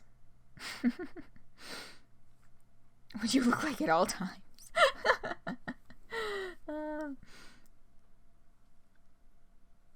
Just asking to be a meme template. Oh, there's a couple that have become meme templates, and I will point them out as we get to them.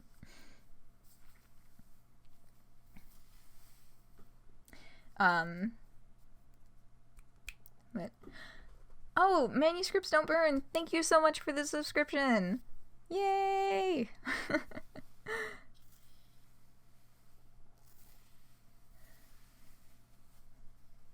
Homestuck feels weird without John. But yeah.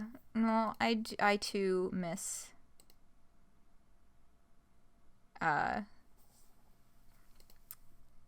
yeah. Words. Oh my god, my brain is like fizzing out on me right now. Oh, it's almost 1 and we are nowhere near finished this. We're going super overtime. Yay. But yeah, I miss June. When will we get our June back? Terzi does mention John at some point in this, so like that will come up, and that is why I made the remark earlier about June presently being a corpse. But we'll get to that. And the news took an entire hour. I know, right? God. But yeah, so but anyway, yes, thanks so much for the subscription, Manuscripts Don't Burn. And welcome to streams. I don't think I've seen your username around these parts before. Therapy Pipes Girl. I'm waiting for my girl June to come back from the dead. That's so fucking good. God, fucking love Therapy Pipes. Okay, so you'll notice after the transition to black text, then we have switched to the traditional Courier. Is it Courier or Courier New font? Channeling my potential as an ascended player of heart, I expand my consciousness to commune with the boundless force of collective willpower that is the internet.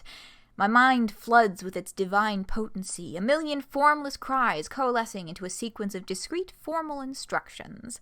It is a maelstrom as chaotic as it is deafening, and yet from this formless, uninterrupted spate of hard, unembellished data, a single suggestion takes form as if bubbling up from a vast, infinite ocean of possibility.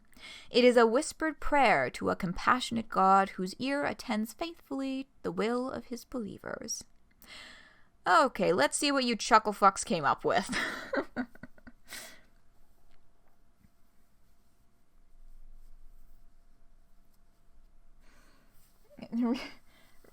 Oh, it's because you reminded you yourself a lot. MSPA has Courier New, and the rebranded uses Courier STD. Huh. Interesting. Probably for readability. Yeah, I'm not sure what the difference is between those two fonts, but I guess there must be one if they saw fit to make the change.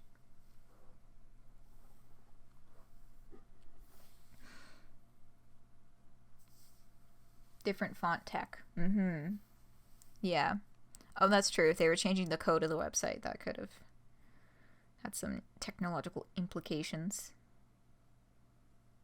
New renders are more readable. Yeah, I guess it was likely because they did a lot of... SC looks more pixely. Ah, okay. Yeah. Okay, that makes sense then, because that would probably look a lot better on phones too, right? And they were doing all that mobile optimization stuff. Yeah, it's not... I mean, not too drastic of a change. I didn't even notice. But yeah. It is pretty noticeable. Oh, whoops. I did not notice the font change at all. I was just like, oh yes, this is the same as it always has been. Okay, this is... So, right, I mentioned earlier some of these pages have become memes. I forgot that we already passed one of them. The one where, at the very first panel where Dirk is holding the paper that has all of the writing from below on it. That one has turned into a meme. People have been replacing the image on the paper to various different things, and then this one he reaches out to the internet to get a command and gets Dirk, stop making Homestuck. Now, I haven't seen this one memed actually, but I hope it does get memed eventually, because I feel like this is like a golden panel to replace the image in. What was the process for choosing it? Was it just the one that was the most on point? Yeah, that is a good question. I wonder what the process was for picking which one. I'm assuming it was the one that it was picked as the one that was most likely to get this reaction. Which is, Dirk, stop making Homestuck. And then he just fucking destroys the submission box.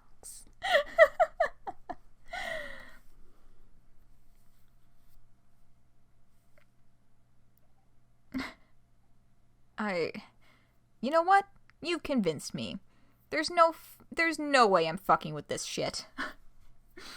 I'm nobody's puppet, of course, but this was going to be a little fun we had together. A callback to simpler times. I just wanted to play a game, and you were going to be part of it.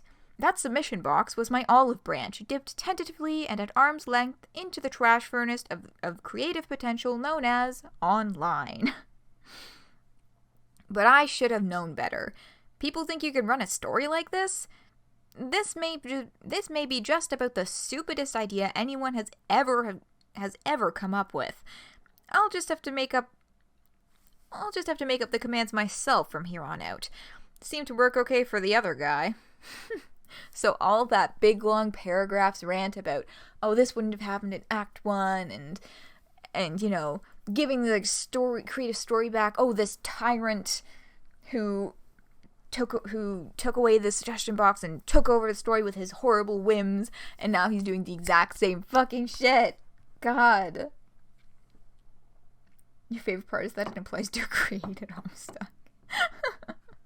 Dirk kins Andrew Hussey. True. Okay, Dirk, examine room. So there's like a lot happening in here. And it bears examining on a much larger scale. So oh god, where do I even fucking start? Okay. Narrator tier equals Hussey kin. True. God. See Dirk wearing a Minion shirt and spinning fidget spinners. Oh my god. I'm gonna make so much fucking... Okay. That is going on my to-do list of, like, pixel edits to do.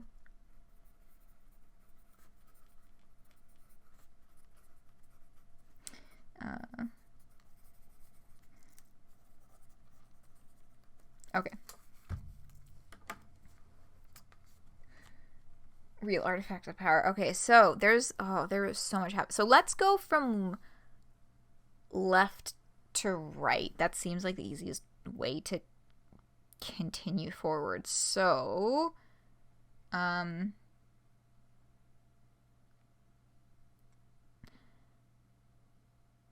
okay.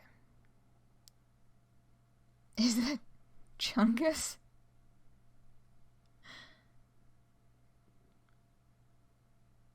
The rug looks like a floor from Animal Crossing. Oh, that's so true. Oh my god. Yeah, I hadn't thought of it that way before, but abso-fucking-lutely. It super does. It looks like the... Which one would it be? I think it's called like the... Not the exquisite floor. The ornate floor. I think it's the ornate floor. The name of that one. Look, I played like a fuckload of Animal Crossing in my time, okay? But yeah, I'm fairly certain that one is the ornate floor. God, now I want to look up which one it is, but that would take up a lot of time. So I'm going to resist the urge. Okay, Chungus? What? Okay, we'll get to it. We're gonna... Oh god, it is. Anyway, let's thoroughly examine all of this. So we have... Starting from the far left, we have face paints on the floor with a horn on a headband, which does get explained a little further in, so I won't elaborate on that one too much. We have the first 4 Homestuck books up on the shelf next to a fancy Santa. There's succulent plants. They're scattered all around the room. There's all of these papers and stuff around the desk. Seems to be like mapping plot planning, maybe? What Homestuck characters are most likely to play Animal Crossing? Ooh. Doesn't have book 5 because it was released after he left Earthsea in the Epilogues. True. Yeah. So the painting on the wall is is Hussey's horse painting. There's like, okay, there's some horse art. There's Big Chungus for some reason. That's like some, let me zoom, go, okay, so this is about as close as we can get. That's like Batman? I'm having a hard time telling what the image is here where my mouse is. I'm not sure what's happening there.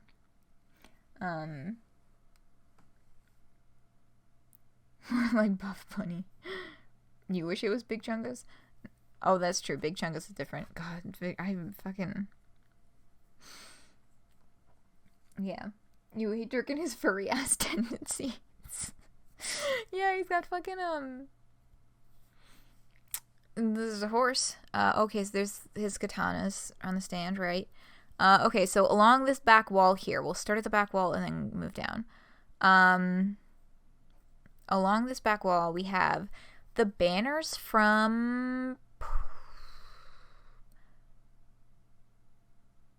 I believe this was a castle on Skya, right? These are from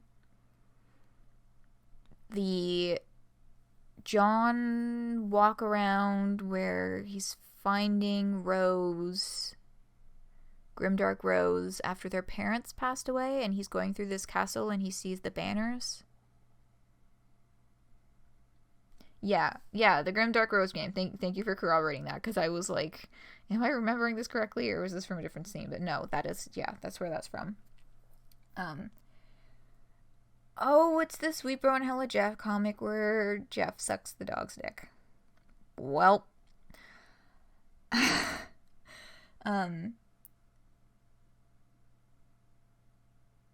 Space Jam muscle... Oh, Space Jam! It's from fucking Space Jam. See, I know that's a classic, but I've never actually seen it in full. I've caught glimpses of it, but I've never actually seen Space Jam. Dramatic gasp.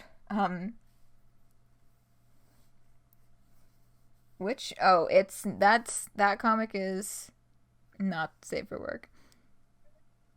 How did he get any of this? He talks a little bit about that. He's a little vague about it, but he does talk about it.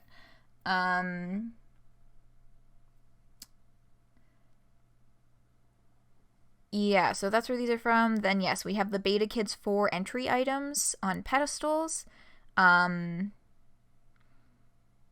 Yeah, I guess I'll go around the room and then I'll go to what's in the middle. We'll do a spiral motion, how appropriate. And these are Cruxite dowels. They look like they're probably from the Trolls sessions because they don't match any of the kids. I mean, there's a red one in the very back that looks like it could be from Dirk's, but the brown, the yellow, and the black, I'm assuming those are from the Troll session.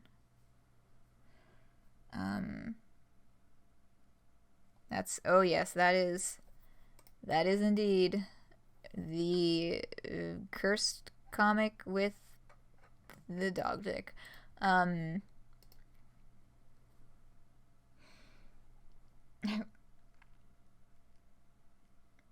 It's not safe for anything. Yeah, no, that is also very valid. Every second you spend looking at it, the more you think, what the fuck and how the fuck? The tab watering can? Wait, where is that? Where? Oh, I see. There it is. Yeah. Solix and Aradia? Yeah, that's possible. And I feel like the black one would be Carcat because of the whole hiding the blood color thing. This sprite used for the beta copies that came out of Jade's Frog Temple. Oh yes, and that's, yeah, he's got Dave's copies of the game on a pedestal here. This rifle is Roxy's. I believe this is the one that shoots out the windows for fast travel.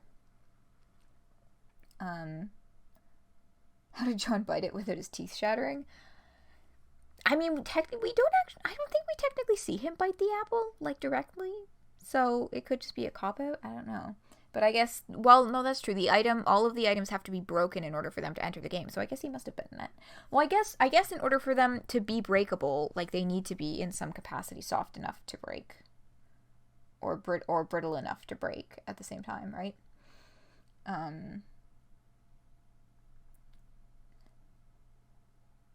Crocker birds drink their milk. I always thought it was like Jello. Oh my god. Your teeth will shattered. Yeah. Alt rifle theory. The one he used to shoot. Oh, fuck. God, you're so fucking right. That is also, yeah, that's a big oof. But that's like... Yeah. Oh my god, that's super possible. It's got the fucking scope on the top. Like, that is likely. Boy, okay. Now, there are posters on the wall. The only one I can identify is the Utana one on the right. Which, of course, with Taz's involvement, we've got Utana over here. I still need to watch Utana. I still haven't done it. But yeah, any of y'all other anime fuckers able to identify what these other two posters are? Because they're small enough that I am having some issues seeing what's actually going on. It's another Ikuharu anime. Penguin Drum. Oh, I've heard of that one too, yeah. Or Shirazenmai. Yeah, that of course Penguin Drum I've heard of only through Taz's videos. But yes. Oh, there. Thank you, Taz. Okay, Shirazenmai is the middle one. Okay, so it's confirm then. it's penguin drum, Sarazanmai, and then Sarazanmai, and then Utena. Oh no! Oh, the left one is not penguin drum. I'm getting things mixed up. BL manga called Gravitation. Okay, cool. Well, thank you for filling me in. Yeah, okay. So it's of course a BL. Yeah, okay, makes sense. And then, Sarazanmai. I keep trying to my mouth keeps trying to insert an extra N in there where it isn't. Sarazanmai and Utena.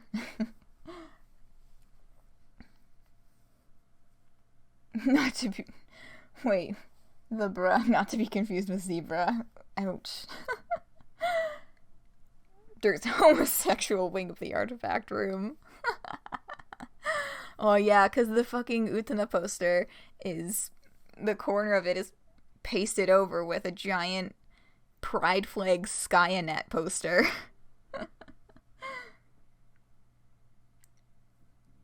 That's why the Strilon stuff is there with the tab can. Yeah, the tab watering can is an interesting little thing. I suppose he would use that to water the succulents. And then this on the table is... Fuck me. I recognize it. I should know where it is. That's one of Rose's journals from their 3-year journey, right? Or did she only write in the black cover till death one that is in the middle of the image currently with a succulent sitting on top of it?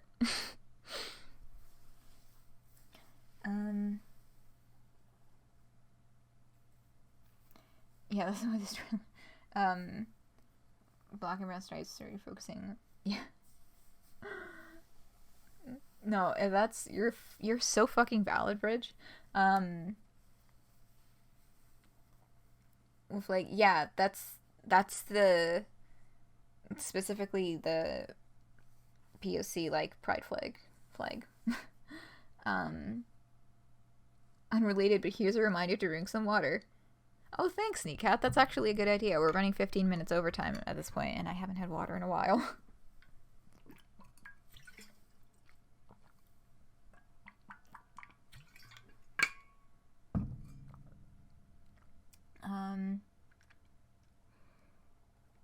You just guzzled a shit ton because you haven't had any in a while. No, I needed to drink water too. We're doing a lot of talking today. Okay, so yeah, this is the gay corner. Cool. Moving across the way. We have a brain in a jar, like an actual literal brain in a jar, not a ghost image. So whose brain is it? We don't know. Because so far, okay, so the people in Homestuck who have taken ghost image capture logs of their brains are, I think it's just Dave and Dirk. That could very well just be Dirk's because of the whole thing that he did with AR. But so fucking epic bacon, god. Filled an entire reusable water bottle and slurped it. Nice. Stay hydrated. Hydration is important. Dave feels exactly the type to have his own brain in a jar. That's true. That's true. I mean, he was only able to get the ghost image in the comic, but he absolutely would keep a copy of his brain in a jar. Used to imprison Pac-Man? Pardon?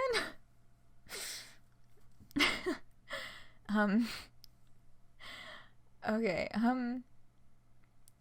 so he's got Terzi's rocket pack with the wings on the wall, which Terzi herself has written "Screw you, TZ" on. A fossilized mutie from Roxy's room, and I fucking love this. The plant in the corner is inside of a goddamn Jade Harley mug. Like the For Fans by Fans mugs.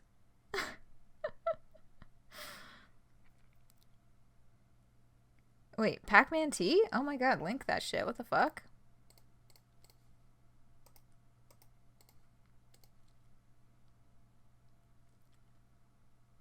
By the end of this month, I will trap a Pac-Man amiibo in a water bottle filled with sweet tea.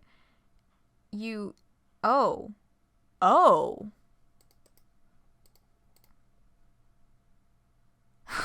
What? Aleph, why the fuck did you do that? What the fuck?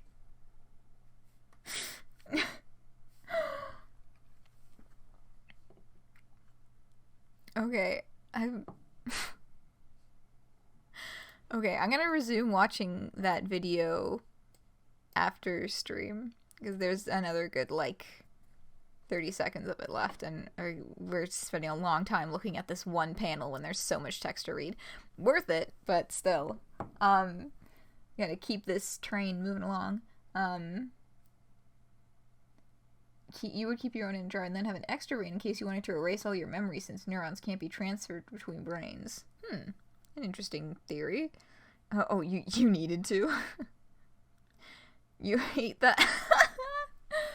Yo, I played Smash Ultimate for the first time over Thanksgiving weekend. We had family over. My cousin brought his Switch because I don't have Smash Ultimate. And I played as the villager, and I was like, because like I guess I technically villager main, because I always go for the villager when I play Smash. But I was playing, I was like, why does it feel like I'm in like fucking 0G? Why does everything feel so much slower than usual? And my cousin was just like, oh yeah, they nerfed the villager. I was like, fuck this. You're getting a Switch? Yeah, boy. Fuck yeah. I gotta get your friend code when you get that shit set up. Pac-Man is a horrible father and husband and must be punished. Okay. Okay. Continuing around the outside here. Okay. So we have Dirk's trickster costume, Dirk's tank top outfit, and Dirk's original Prince of Heart outfit. And then next to it is the mechanical maple hoof. I don't know why that took so long. The mechanical maple hoof that appeared in one of the bonus flashes. Oh shit, I can't remember which one. Was one of the one it was one of the ones where it was one of the ride flashes where there's mechanical maple hoops. If someone remembers which one that was in and is able to provide a link, I would greatly appreciate it, because now that's like, fuck, which one is that in? You're not getting splat because you'd probably only play for a few hours and then abandon it. No, that's valid. That's valid, yeah. Yeah, in Act 6, yeah. It definitely was in Act 6. I have a feeling it was connected to Roxy, but I'm not like 100% certain on that. But also I'm still pretty sure it was connected to Roxy.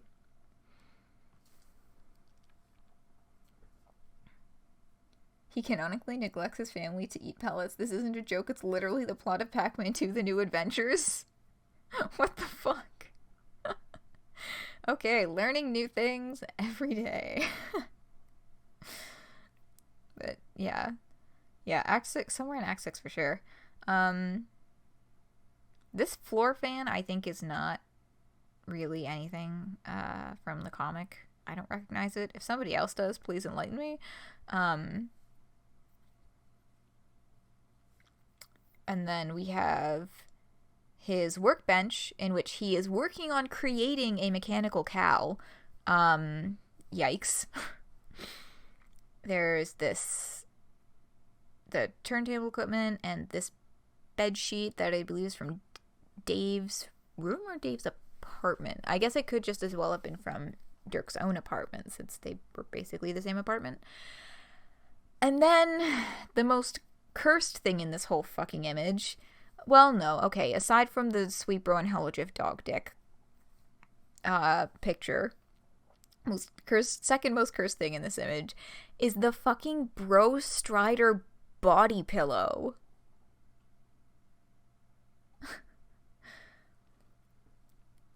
In the very bottom corner here. That is the body pillow, Jade.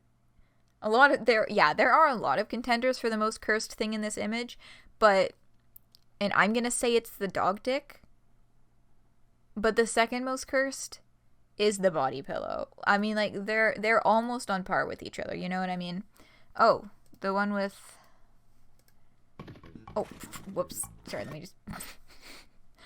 All of a sudden, there was one with Arqueus. Yes! That's it!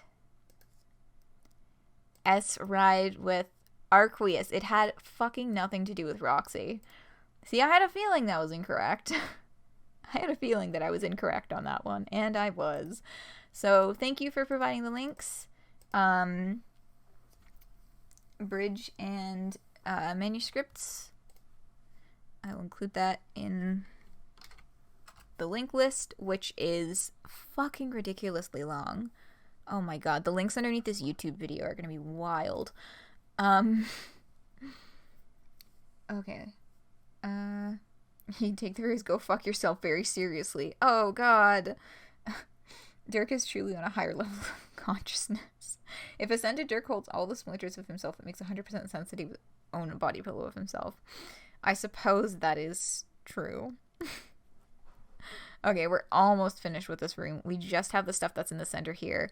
There's a chair that I don't know. The green is making me think it was taken, and the ornate style is making me think it was taken from the Felt Mansion, but like I might just be reading a little too far into it. We have his katana. We have the drawing tablet.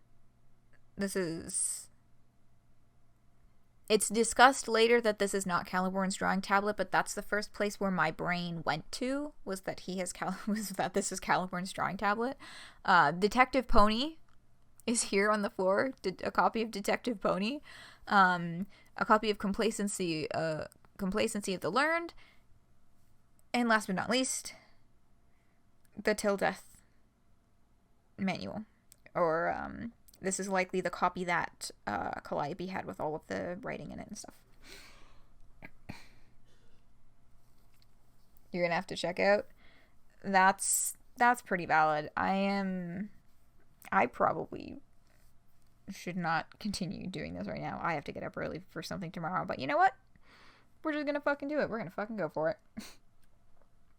But yes. Good night, Aleph, Godspeed, and hopefully I will be seeing you back around here tomorrow when we resume Dream Daddy. Felt Mansion, Hussey's apartment when it was painted green, and Doc Scratch's apartment that is true. They are all possible green chair places. Right.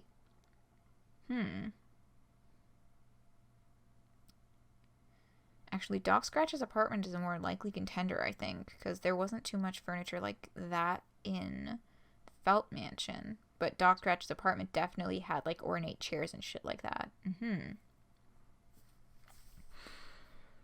Okay. So now that we have very thoroughly fucking dissected this image, it's time to actually read the fucking comic.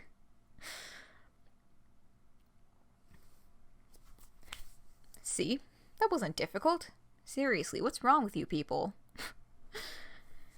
This is my private study on board the Theseus, a light-speed-capable vessel built for tearing around the cosmos like there's no tomorrow.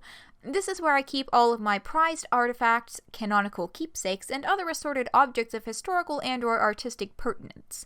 Some of these items were really hard to come by, requiring very creative use of my full faculty as an ascended harp player. The rest was just stolen from my friends' houses when they weren't looking. God. It's nothing they'll miss, though. I also keep my Flora of the Succulent Persuasion in here, so as I can keep an eye on them. Make sure nobody's eating any. It's happened before. So, first of all, they won't miss them. Terrazy very explicitly left a note saying, fuck you for taking this from me. So I think you're maybe incorrect on that one. Second of all, it's happened before. That could be no one but Terzi.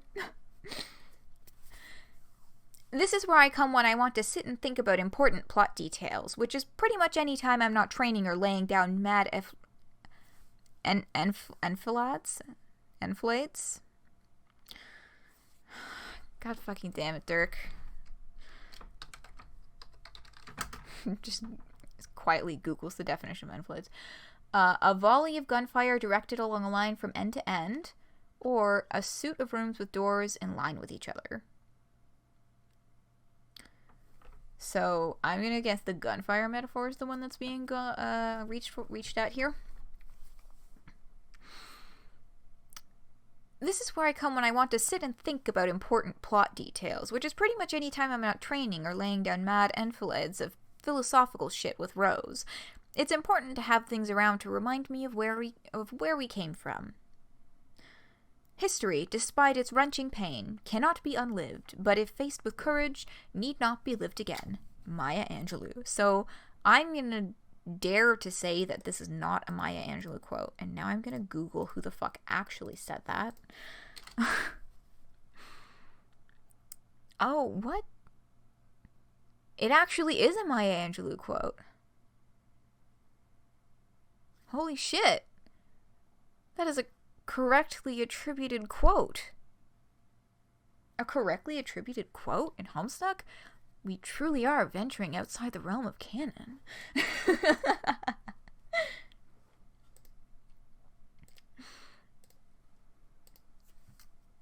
Fucked up. Fucked up indeed. Dirk keeps breaking the traditions, yeah.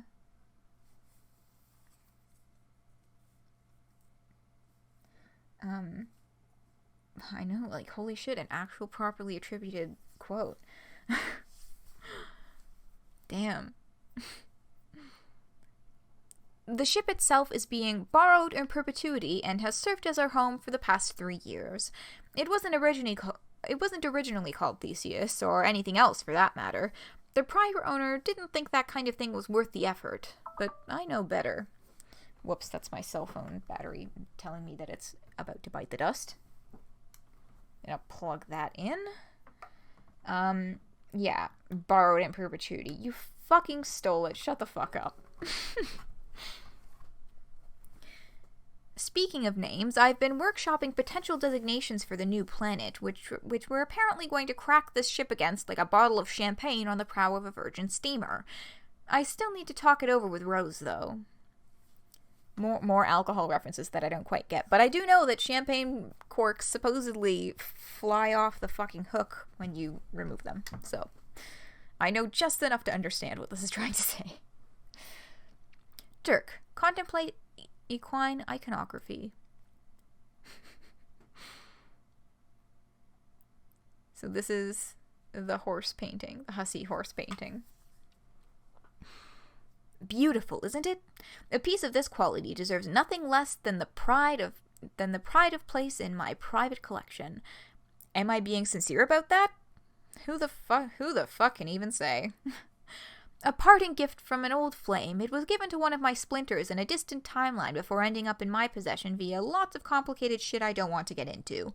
This painting used to belong to one of the most powerful men in Earth's history, and now it belongs to one of the few people ever to hold him in the palm of their hand.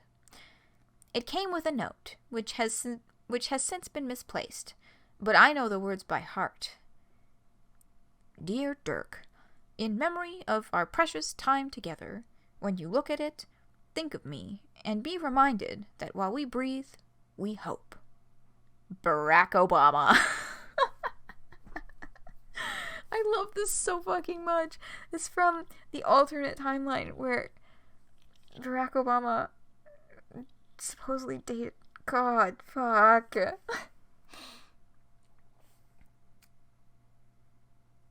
Oh, an old tradition of smashing a bottle of champagne against a new ship on its first voyage. Oh, I was thinking about champagne corks, but that does indeed make sense, because they are smashing that motherfucker into the planet.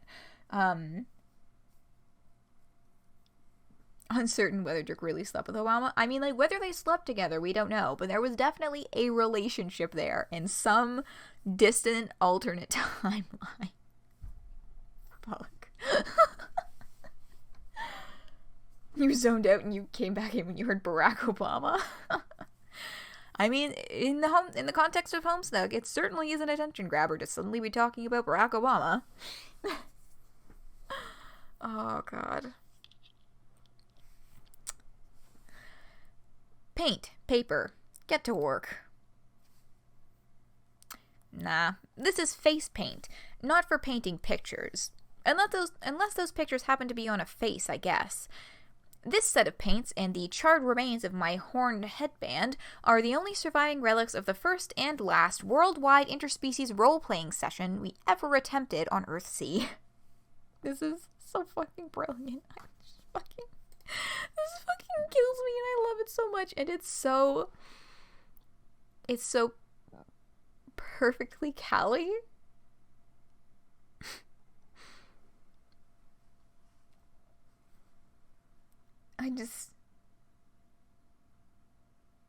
Oh, it's the name of a YouTube video. Okay, I'll have to look that up later.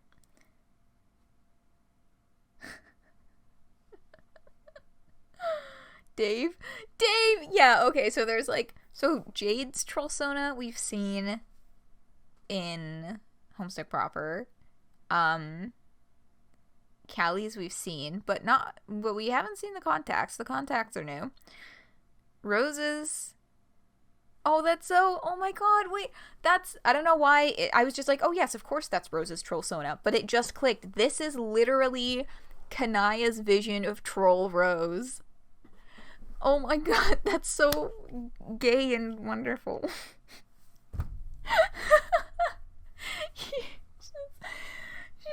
She dressed up in her wife. That the logical framing of the logical following of those words just super didn't make any sense. But the wives, her wife. Oh, that's so cute. Oh. And Carcat is upset because Dave's horns are dicks. And that's all there is to say on that. To wife and be wifed. Local wife dresses as her wife's headcanon. Exactly. Oh my god. I love it. I love this panel 10 times more than I already did. So, god, Dave's fucking penis horns. And Dirk's horn is a singular horn. Much like a unicorn, because he thinks he's so very special.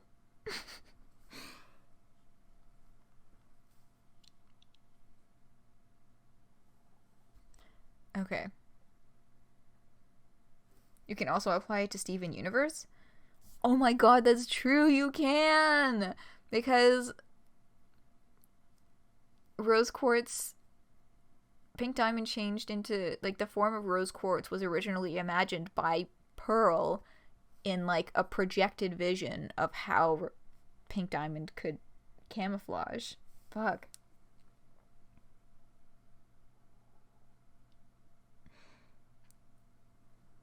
The Smark Notes for the epilogue is one huge shitpost? Okay, I'll have to actually read that then. I skipped over it because I'm like, well, I know what happens. I read the epilogues twice already. The second one was very thorough because it was on stream. But I will have to go back and read that on my own time then if it's shitposty. Calliope got it into their head that dressing up in cosplay would be a fun community activity. Vantis had some very uncharitable things to say about that idea, and for once in his life, I think he was right. This thing was an unmitigated disaster from start to finish. A complete bloodbath. I'd spent months perfecting my character. Countless late nights were devoted to scrupulously studying the intricacies of old Alternian culture. Every inch of my body was coated in cloying, meticulously sealed gray paint. Yes, even there. I know you were thinking about it. Thank you, Dirk, for making sure we all knew that you painted your dick gray. It was the perfect trollsona. I was a high blood called... No, on second thoughts, let's not get into it. Some things are too painful to remember. John himself is now especially divorced. Epilogue spark notes. Oh, fuck. Fuck. Okay, I really need to read those. Tomorrow, though, because it's like 1:40 in the morning, and I definitely have to go to bed, like, immediately after this. Although... No, I need to go to bed. No.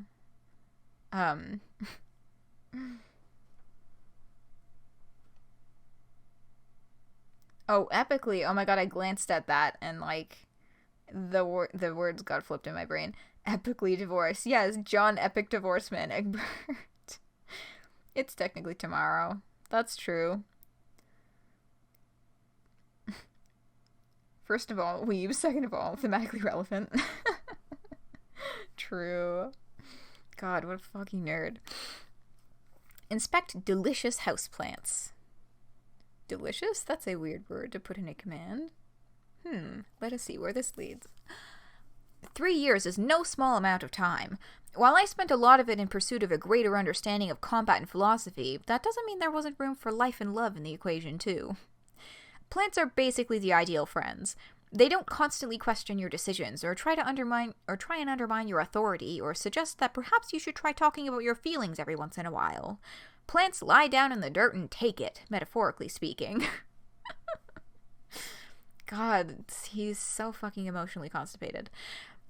I've genetically enhanced these succulents to make them more hardy in a low-gravity environment.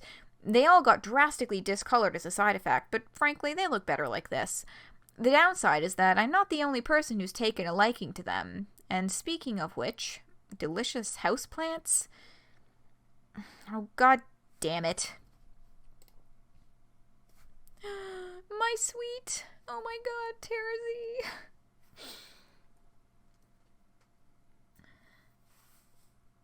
These kids make a world and just keep repeating old cultural messes. Oi. Yep. A moth attacking your computer screen! Oh dear.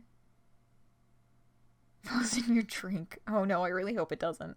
Her, indeed! Her. Oh, I love Terzi so much. God, I fucking love Terzi. You can't get over the fact that there are people that thought Gamzee didn't die in the Game Over timeline. I mean... I think it's a valid theory because Gamzee just seems to never fucking die. But also, I think being bisected is like... I think that's enough to really hit that home. You know what I mean? Okay. Oh my god. I still feel really bad that my Terzi voice is like... always been kind of a rough spot for me. But let's see how well I do here. I need to amp it up. Because there's so much Terzi text. God, I love her.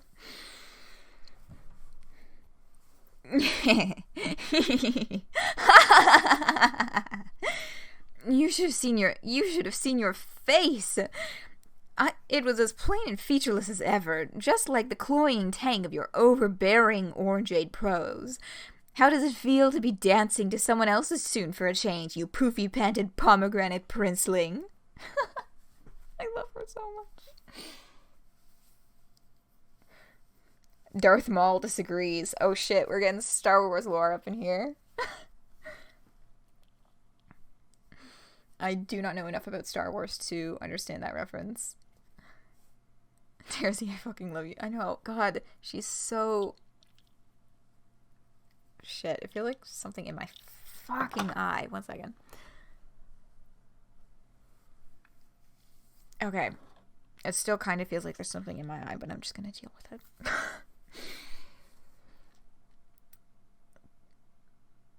A lightsaber would have cauterized the wounds. Okay. Terzi, always a pleasure. I see you found the command terminal. Please feel free to stop fucking around with it right about now. You're messing things up before we even get started. I wasn't finished. That was a lot of voice cracks in there. I should probably have some water. I do apologize that you all had to hear that.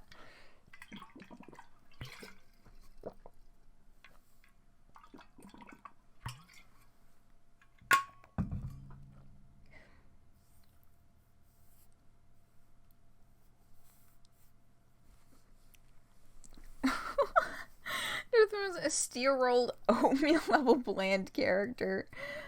Oh. Bisected and then came back in a TV show and became your tragic trash son. Okay. Cool. So he got a good revival then.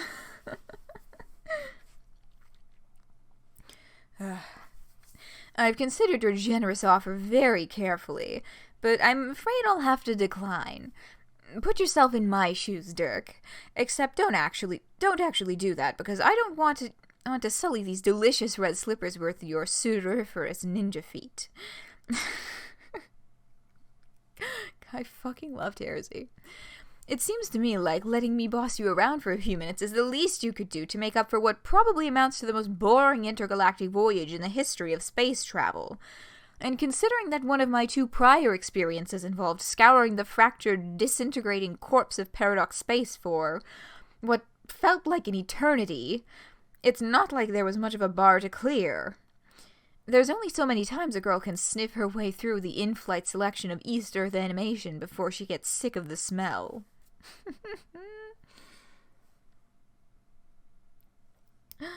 You have an art surprise for the end. Ooh. I'm excited. Oh my god, I'm really excited to see what you have, Brid.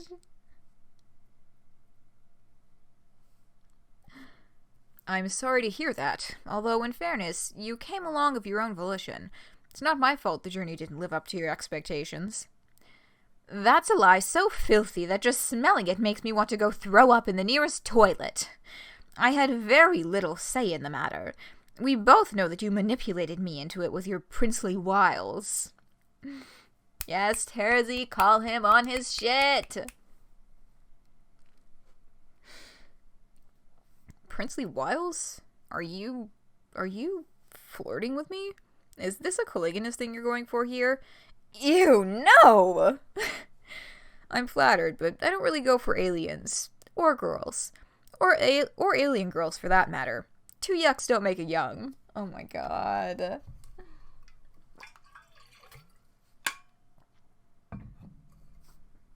Princey Wiles, Homestuck. Not gonna say more. Okay. God, I really have to watch Utena, don't I? You know what? I'm gonna put that on my to-do list for... Instead of, like, watching YouTube videos, endless YouTube videos, I will do something productive instead. Not my schoolwork, but watching Revolutionary Girl Utena.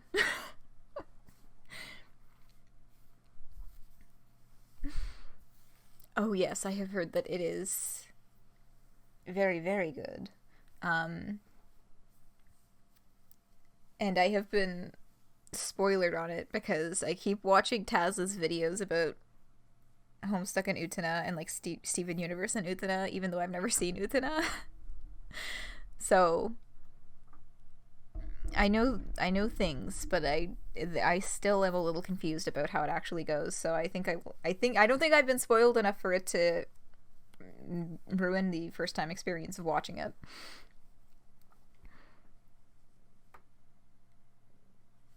Okay. Excuse me while I wipe the spittle off my chin from another impromptu barf fest. Ew.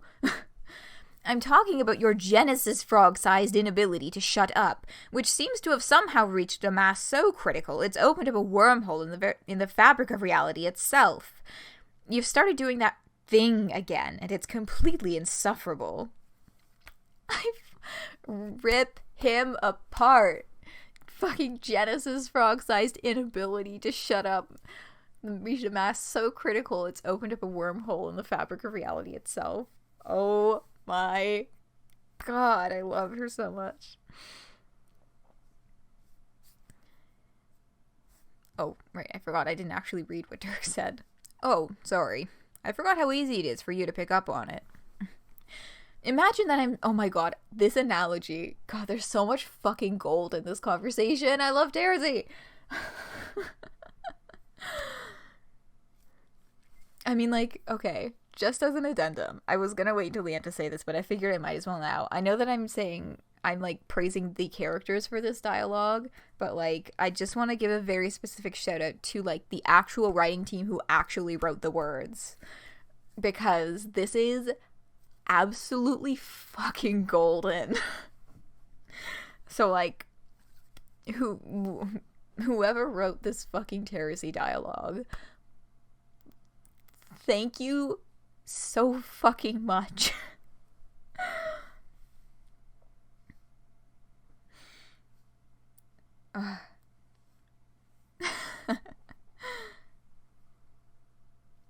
More of a character and symbolism, so you can't really spoil that. Yeah, I'm looking forward to actually watching Utena. But like profile pic. Oh, thank you. Our good pal Auden Bubbly is the one who drew it.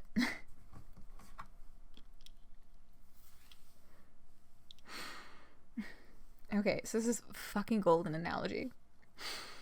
Imagine that I'm standing right next to you, with a megaphone pressed snugly up against your infundible oral protrusion. Now imagine that I proceed to drub you senseless with said megaphone, and then direct an apology at your slumped, twitching body through it. That is what whatever you're doing feels like. It's less that I can pick up on it, and more that it assaults my very consciousness. You have all the subtlety of a culling fork, or to the thoracic exoskeletal plateau, and it's hardly surprising that I can hear you so clearly.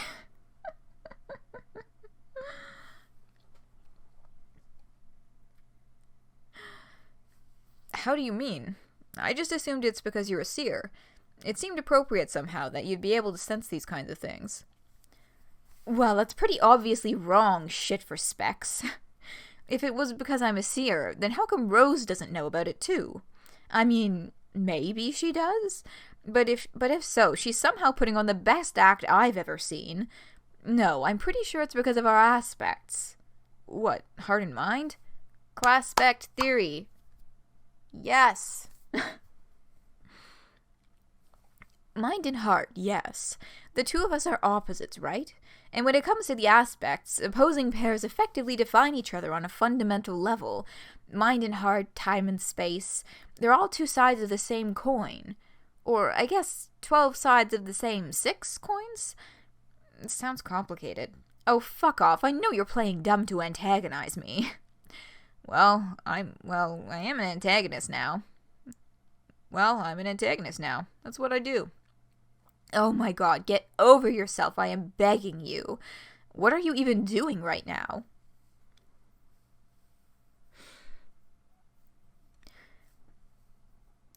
Coin. Oh, true. The two-face thing that she does with the flippy coin. No, that is a very fitting analogy for Terracy to pick up. An air breath, the answer would be yes. Yeah, I am Sylph of Mind. I believe I've mentioned this before. Yeah. It's a bit hard to explain. If you're so bored, maybe you can help me out here. We can play a little game. I just need you to submit a few instructions into the terminal. Your wishes will be my commands. So, you just want me to, like, dom you with this command station for a while? Terracy, no. If you wanted to phrase it in a way most calculated to awaken the hair-trigger psychoanalytical instincts of my slime daughter, then yes, I suppose you could say that. Oh dear, let's not rouse that sleeping pride beast just yet. Motion fucking seconded. Look, I'm not asking for much. Just a little light action to prepare us for the road ahead. Nothing too off the wall. You're a strange and funny girl, Terzi, but you're less likely than certain others to leave the equivalent of a steaming pile of horse manure in the submission box. Consider this little sum of executive power over my actions a planet-warming gift. Spend it wisely. Why, Mr. Strider, your generosity knows no bounds. But I'm afraid you can't have another command just yet. You haven't completed the one I already gave you. What? Look at these plants. I already did that. Inspected them good and fucking proper. Look, they've gone bright pink from how hard I've been scrutinizing them. They all seem perfectly fine. Wait. You forgot that Sylphs even existed. Sylph is like a healer class, I think. I am not super well versed in the class spec theory. Yes, Strider Vision. I just realized that I forgot to link to this post. Which is directly to the blog of the person who actually submitted the command Dirk stop making Homestuck. So I'm just gonna like slip that in here because I completely fucking forgot to do that. But that's a fun little thing. This is the person who submitted the command. So they did actually dig from the command submitted to fill in this panel. Now we're gonna close that and we'll come back to this in a second. I feel like I had another train of thought and then I completely lost it. Oh, Sylphs. Right. Sylphs was the train of thought.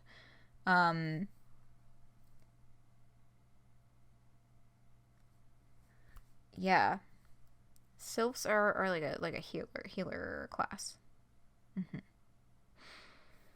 Okay. Yeah. Computer. Enhance. With his fucking computer glasses. Chomp chomp, Terrazy fucking.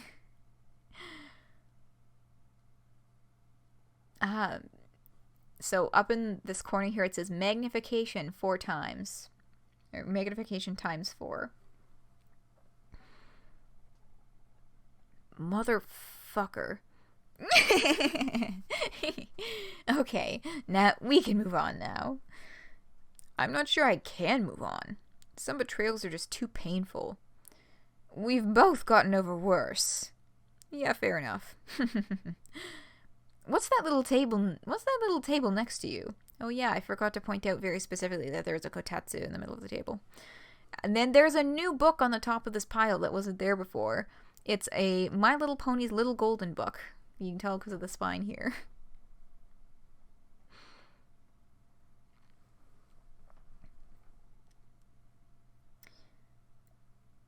According to Taz, Sylph is the passive make class. Right.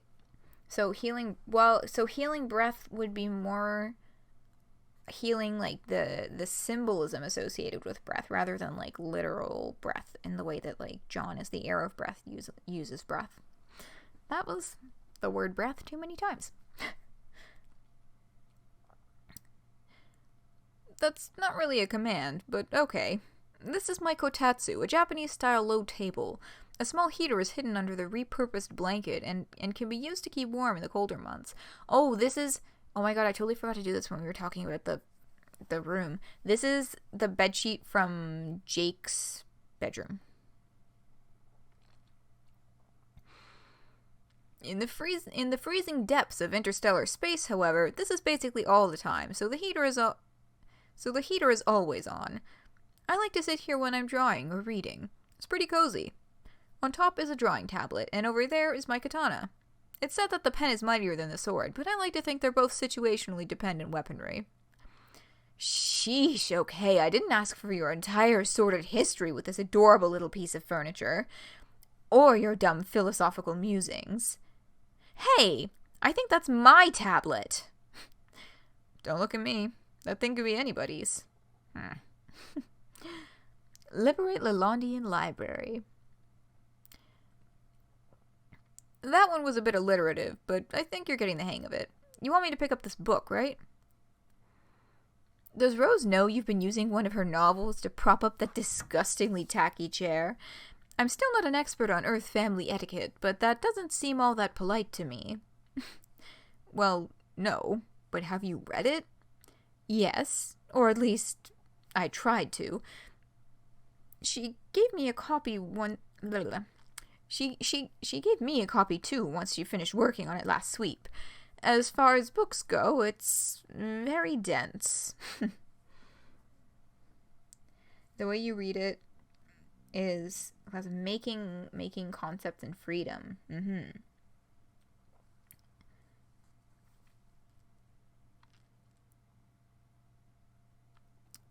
I lost my spot. Nope, found it. Just dense enough to support the weight of some Baroque furniture, perhaps? God, even your silly book about horses is an easier read, and I had to get Rose to explain what half of it even meant, especially all those references to ancient Earth culture. I guess some of the magic is lost if you're not adequately boned the fuck up on several thousand years of human philosophy and like 4 dead languages. True. No, I mean the memes. Remember Longcat Jane? Ugh, completely incomprehensible. So, this is a direct reference to fucking Detective Pony. Let me just fucking find this shit. So, Detective Pony is the sonnet-stuck writing of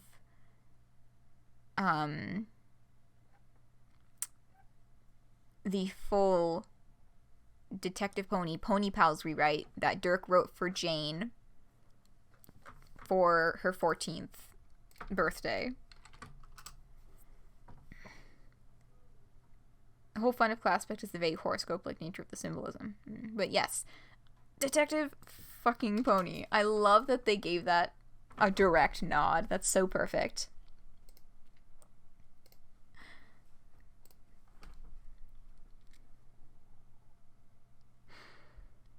I cataloged the book into my MSPA modus. Forget hash maps, Pictionary, or any of that other shit. This thing is where it's at.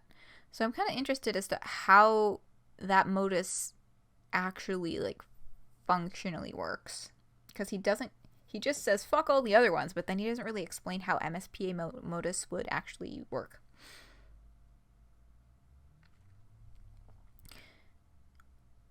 Oh, what the hell? The chair was supposed to fall over. I'm not sure I understand. Why would it? The four legs are all touching the floor. Try not to think about it too hard. Oh my god, I love the meta joke about how this, like, kind of shadowless art style means it makes absolutely no difference that the book has been removed. It's because it still looks like it's all on the floor.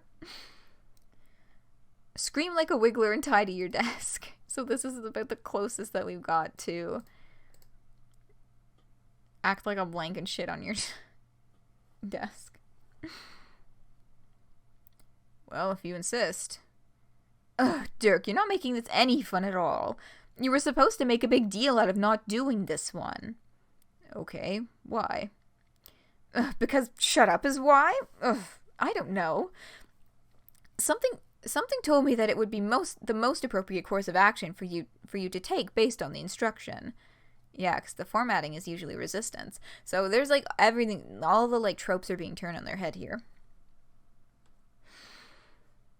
Appropriate? Maybe that's not the right word. Maybe it was just the thing that seemed the funniest in the moment. Like I was setting you up for a joke and you didn't deliver. I wouldn't say I didn't deliver exactly. It just wasn't the joke you were expecting it to be when you started telling it. Some of the best jokes are like that. For someone who claims to know a lot about jokes, you sure have continued to say basically nothing funny ever. I'm not sure I can even imagine you smiling. Maybe your face would fall off if you tried. Maybe, if so, it might just be the first funny thing that's ever happened to you. Ha ha. Okay, so here we're getting the meta-ness of this, like, literally this is the panel that we're looking at over here, alongside the prose and, like, a couple of other panels we've already seen. So he's grabbing this crumpled up ball of paper. What could be in there? You know, I actually kind of resent the idea that I don't know how to loosen up or have fun. Basically everyone thinks that about me, but they're wrong. It's just that the kind of fun I'm naturally predisposed to is rather intense. Not many really understand that when pleasure is taken seriously enough, it can easily mimic the appearance of business, just as when irony is practiced with enough passion, it becomes indistinguishable from sincerity. Oh my god. It's fucking Dirk Jake art. And then he throws it in the fire.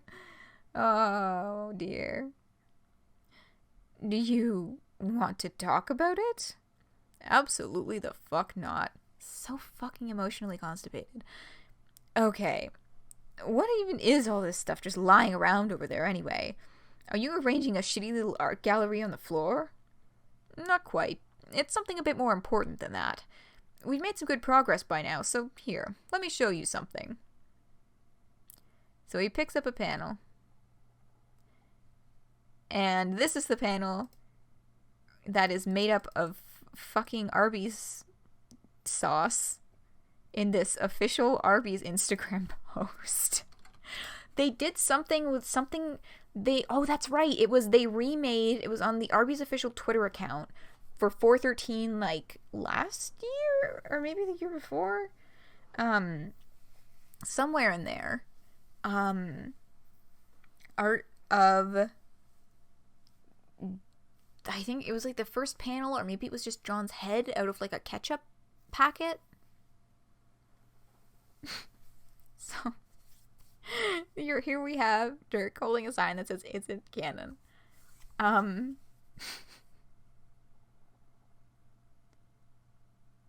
He's old. God, push that for me.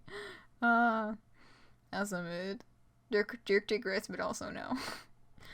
Yeah, because who wants easy and quick access to whatever you have in your Silodex when you could just make it more complicated for yourself instead?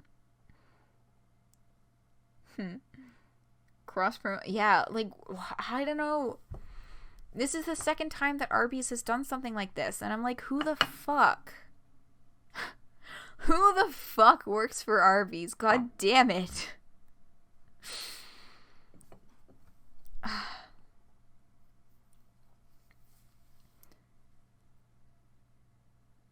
So that's the explanation for this. And this panel has been memed and memed and memed and memed and memed. People replacing that image with the most hilarious fucking shit.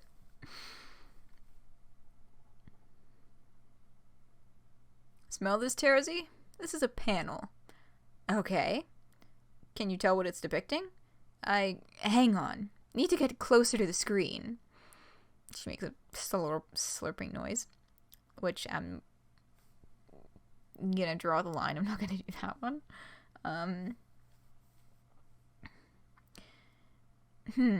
No good.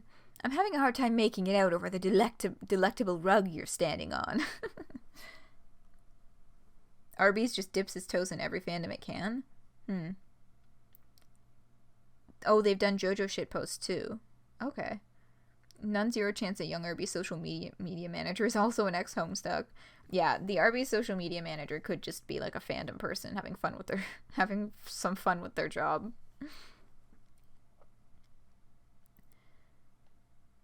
That's all right. This actually helps me illustrate my point. The panel is a drawing of me showing the panel to you. Now, what did I do there? You dropped it back on the floor again. Yeah, but in the panel, I'm still just standing there holding it up. In order to communicate what I did to anyone watching, you need another panel to show the result. Or I suppose they could listen in on the conversation we're having right now and infer that I dropped it from what we're saying. That would also work. In that case, the words provide the information that the picture would have done without me having to pull a whole new panel out of my ass just so that someone could confirm that yes, I did in fact drop the panel on the floor. That's the one thing I always found difficult about making comics with Dave. You have to draw everything. Exactly. But sometimes visuals are just a more effective way of doing things. So finding the right combination of words and pictures to communicate an idea efficiently is where the artistry lies. And sometimes that means dispensing with one or the other entirely when appropriate. Like so. Ugh, not again. Oh, simmer down. So this is just showing us that, like, we're gonna be playing doing a fun little dance back and forth between the paneled format of Homestuck proper and the narrative prose format of the Epilogues.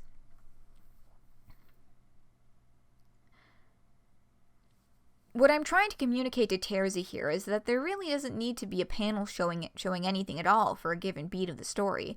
Obviously, most of you know this already, since a lot of stories get by just well without a single visual element. For the sake of precedent, I am saying that we can cloak the visuals entirely and continue with narration alone, replacing the panel with a block of text like this, which we can call a prattle from now on, so we're working with panels and prattles.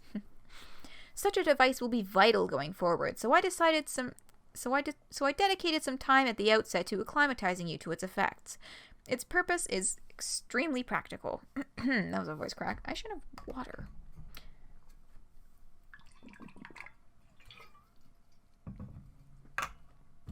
I should have done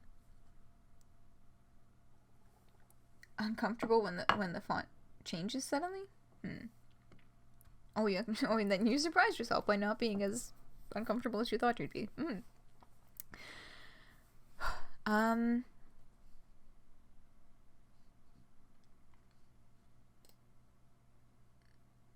Yeah, I think we're getting closer to the end now. But yeah, I'm just like, damn, I probably should have taken another 5-minute break at 1 o'clock. Because we are officially an entire hour over time. But it's all good. We're getting there,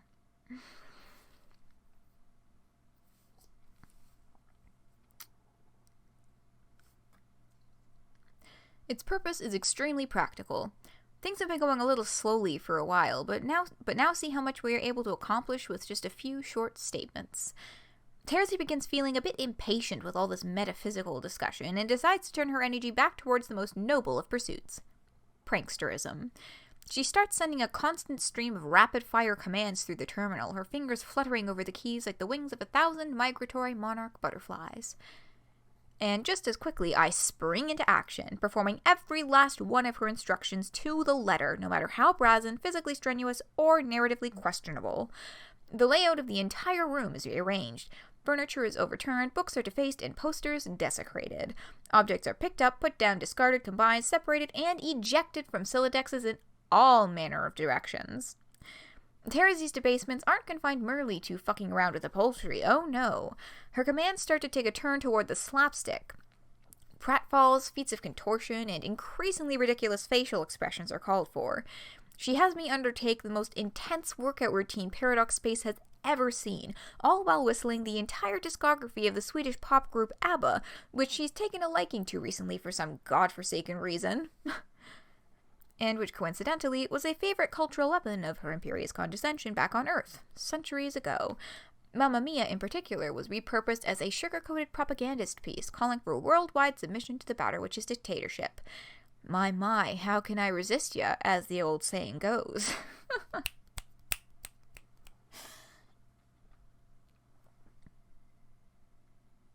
Yes, we are almost there.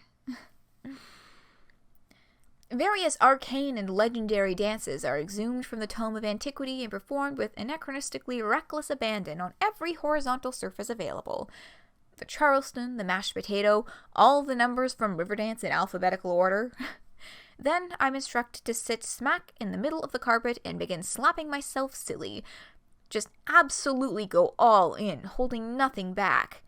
Haha, stop hitting yourself, Terzi cackles, as for 30 uninterrupted minutes, I obediently clobber myself around the face until I'm pinker than the heart emblazoned on my chest. You're welcome. Oh my god, I fucking love that so much. This was fucking hilarious. Okay, that was pretty good. See? I told you. I told you I could have fun.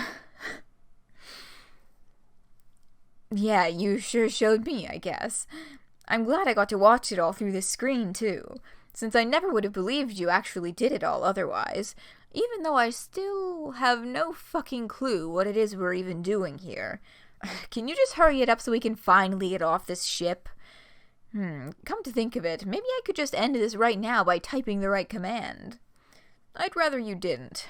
It would be rather inelegant. Why do you even have this thing anyway? I thought they were for exiles to use. Well, normally they are. And normally, those are the only people who would ever use them. A terminal's function is to act as a means of communication between two disparate parts of a time loop, a passage throughout which information can travel that aids in such a loop's successful completion. And within the context of the game, that's all they're used for. But beyond that, they were convenient and effective means of subtle psychic suggestion at a distance. Yikes. It doesn't seem all that subtle to me. Well, no, it's not. At least, not for us right now. But that's because your presence as a guiding influence has been revealed. Earlier, when I hadn't realized you were there, it was more difficult to discern. I could have gone on for quite a while not realizing that the instructions were anything other than spontaneous ideas from my own imagination, if you hadn't gotten too greedy. What can I say? They're called succulents for a reason. God. Fucking damn. And apparently that reason is that they are delicious. No, I mean you started being too obvious. Your personality bled through to an extent that was impossible to ignore, and so the spell was broken. But if someone with a lot of skills gave it a try, there's no reason why you couldn't keep providing commands indefinitely, with the commandee none the wiser. Well, on second thought, that sure sounds as sinister as shit. Yeah, it does. God. Yikes. That's a big yikes from me. In the wrong hands, maybe, but don't worry. It's just part of the plan. That is not very reassuring. Dirk. The evil plan? Evil is a very reductive word. I prefer to think of it as just a regular-ass plan. Is all the other stuff in here part of the regular-ass plan, then? Something like that. There's a whole lot of junk? Wow, I haven't smelled some of this garbage in years. Oh, wait, is that? Ugh, everything in here is so dusty. That's what you get for nosing around in our secret storeroom. I'd ask you not to contaminate the ectobiological equipment with your own genetic material, but... yeah, too late. Sorry. Whatever. I was about to clean it anyway. I don't see what's so secret about this place anyway. I mean, there are only 3 of us on this ship. It's not like there's anyone to even hide things from. Or anything worth hiding, for that matter. What's this thing over here over in the corner? Underneath the big sheet thing. Don't look in there. Oh, shh. I'm only taking a peek. Terzi, listen to me. I'm just lifting up the cover a little ways. Terzi, please stop talking right now. Dirk, holy shit. Terzi stops talking immediately, her mind suddenly free of any and all inclination to take a look at what's behind the curtain. What curtain? In fact, she is quite certain there has never been and never will be any objects covered by fabric located anywhere in the storeroom. Making it a joke about beyond good and evil. Okay, so here's my theory. Because Dirk has been grabbing things from all manner of places across Canon and all manner of alternate timelines. I think it is potentially possible that the thing under the sheet is a Cherub portal. Like the one in Hive Swap. That is my theory. My only backing for that is that which I have already given. So it's probably a crapshoot, but that is my theory. Paint your nails at 2 a.m. so you gotta be creative about opening your snacks. Oh, that's a mood. And the only times I've ever painted my nails in the past few years have been at ass o'clock in the morning. And also usually during a slight breakdown.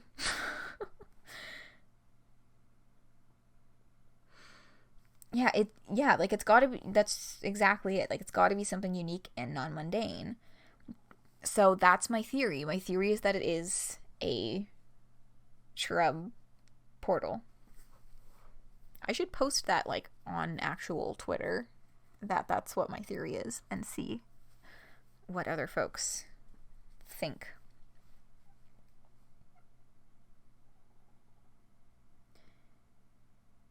Oh, or the shrub tomb. Yeah, they're the Sarswaphagus or Lord English's sarcophagus. Either one. I don't know. Something shrubby. That is my theory. Ugh, you asshole! I did ask you to stop. Okay, actually, fuck this. What am I doing here? Why am I even wasting my time watching you run around in your stupid room full of trash talking to yourself? I've got a ship to crash. She turns toward the door and walks out, past the command station, down the hallway and into the control room, where she begins the necessary preparations for taking the Theseus out of orbit and down to the planet below.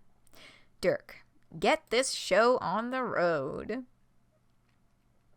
So we get some nice close-ups of the wreckage of all the bullshit that Terezi made him do. So we've got the apple now has a bite out of it. We've got the Crocker Corp rifle over here in the watering can, a whole bunch of objects from the wall on the far side. We've got the paints over here. A couple of things are stacked up. There's the fucking body pillow. The rug is now being used to make a fort. The metal maple hoof is now dressed in the Trickster Dirk outfit that was on display on the side. There's boondollars on the floor. What? And let's see here. The egg has been stabbed with a katana through the wall. Oh, and the little Beck pinata. Dirk is now standing on the shelf, which previously held the 4 Homestuck books and the Fancy Santa, which is now on the floor. This heater fan thing was all the way across the room before. He's written some... Oh, it's the word nay. But in random order? It looks like... It reminds me of the way the genetic code was written on the walls. Of Rose and of the trolls that had the genetic code on the wall. Oh yes, the bottle has also been over here. We can see the bottle has also been sliced in half. The horse painting is upside down. So, you know, a lot has happened in this room. Broblerone. Oh, that's good catch. I almost missed that one, Bridge. Broblerone. There's a Broblerone over here. Dave and Jade Beck is being stabbed with a katana is foreshadowing. I don't like that theory because it involves Dave and Jade being stabbed, but I do see that as definitely a potential thing.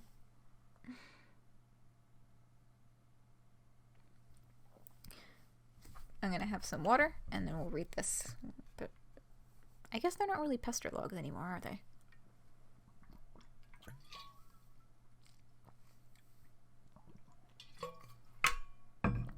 They're just regular old conversations. Yeah, genuine distress indeed. Tidying all finished? In a manner of speaking. I've given Terezi the all clear. Or I guess just kind of pissed her off enough to kick this whole thing off once and for all. Okay. So I guess today is finally the day everything's been heading towards. You could put it like that, yeah. At least we're aiming to frame it that way. Our actions from this point on will form part of a crucial inner mechanism tucked away behind the tightly sealed metallic service hatch of reality. I feel like I didn't read that sentence right. Yeah. Our actions from this point on will form part of a crucial inner mechanism tucked away behind the tightly sealed metallic service hatch of reality.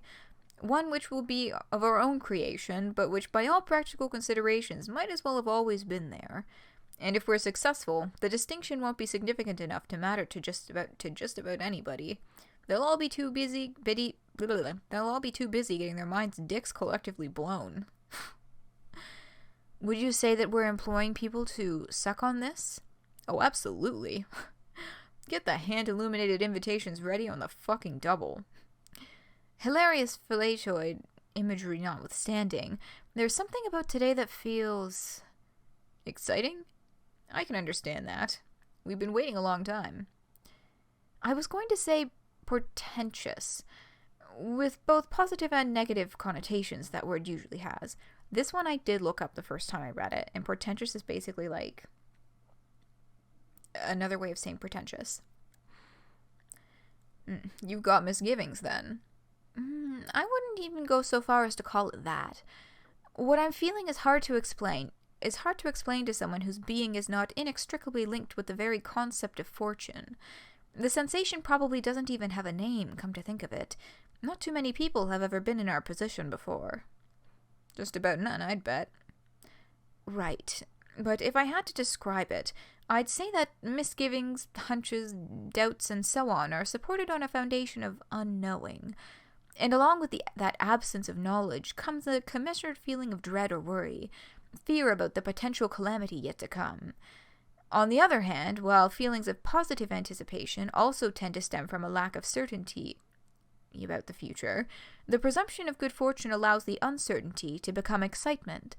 It's the glee of a child who knows not what the gift contains, but can evaluate from prior experience that it's likely to be something good. Can't empathize. Dirk, you are tragically capable of sucking all the joy and convivial sentiment out of basically every situation you find yourself in. Yeah, Dirk, you fucking killjoy. It's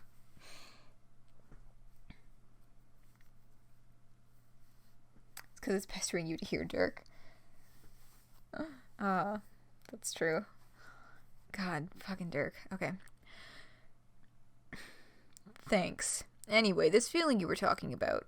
I take it that we're not dealing with either giddy enthusiasm or paranoid foreboding, then. No.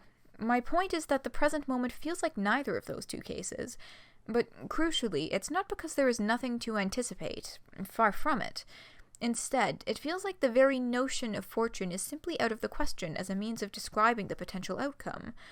As though in this moment, luck isn't either strictly real or not real, or somewhere in between, but absent of meaning completely.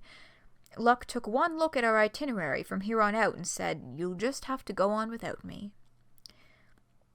Luck rolled over the other side of the dictionary and said, "Not tonight, sweetheart. I've got a wicked fucking headache." Exactly. Except now I'm the one with the migraine. Where's that itinerary? So what I'm gathering from this is that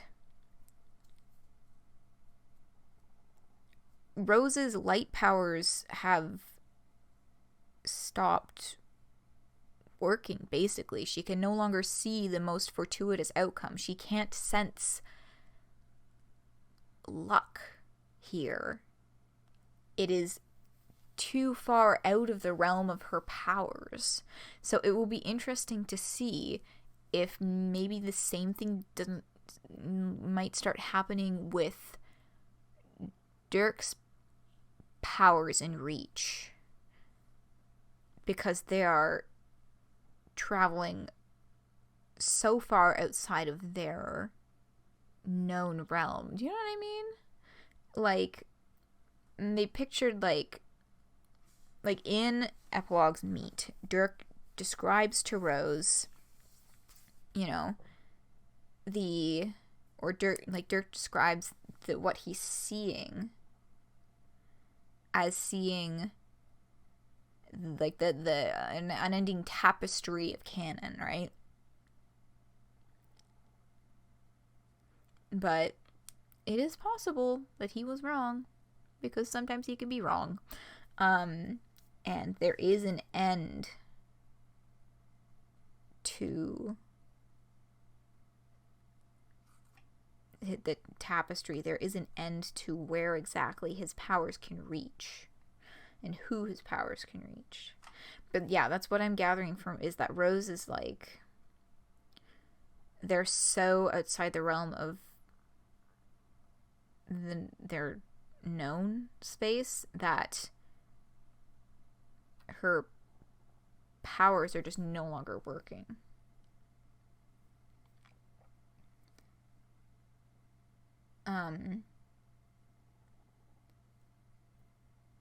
If it's not the place, but Rose's robotness. That is true. It could also be, the limits on this could also be because of limitations specifically in the wiring of Rose's robotic form. Because it is a, you know, human-made solution to a rather fantastical problem.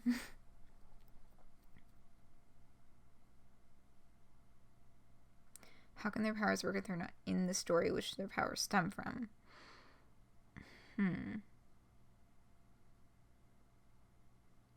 A radiobot again, possibly. What specifically in connection to a radiobot, then? Oh, pardon me. I just yawned. Guess who needs to go to sleep soon? We're almost done here. I know this has been a long one, and I fully commend anyone who's been here the whole time.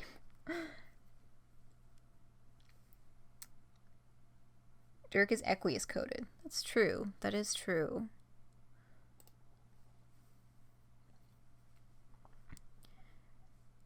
Well, whatever that means, it doesn't sound good.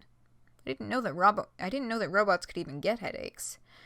I'd say it's more of an ontological, existential headache, but that already describes basically everything that's ever happened to us up until now. And also sounds fake as shit. Is there nothing I can say that'll take the weight off your mind? For what it's worth, I think we've got this plane riding at a... For what it's worth, I think we've got this plane riding at a level experts might describe as pretty solid. We scanned for suburban technologies, so we know for sure this is the right planet. Wheels are already in motion and all that. This thing is on lockdown. Hermetically sealed, even.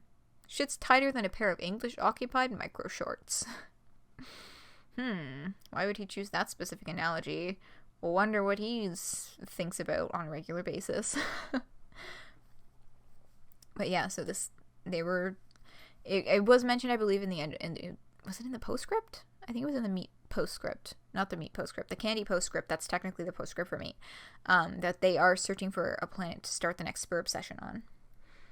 And so they have found one with all the tech, the frog temple and all that already in place. Like how Aradia was programmed to love Equius, but she even broke out of that.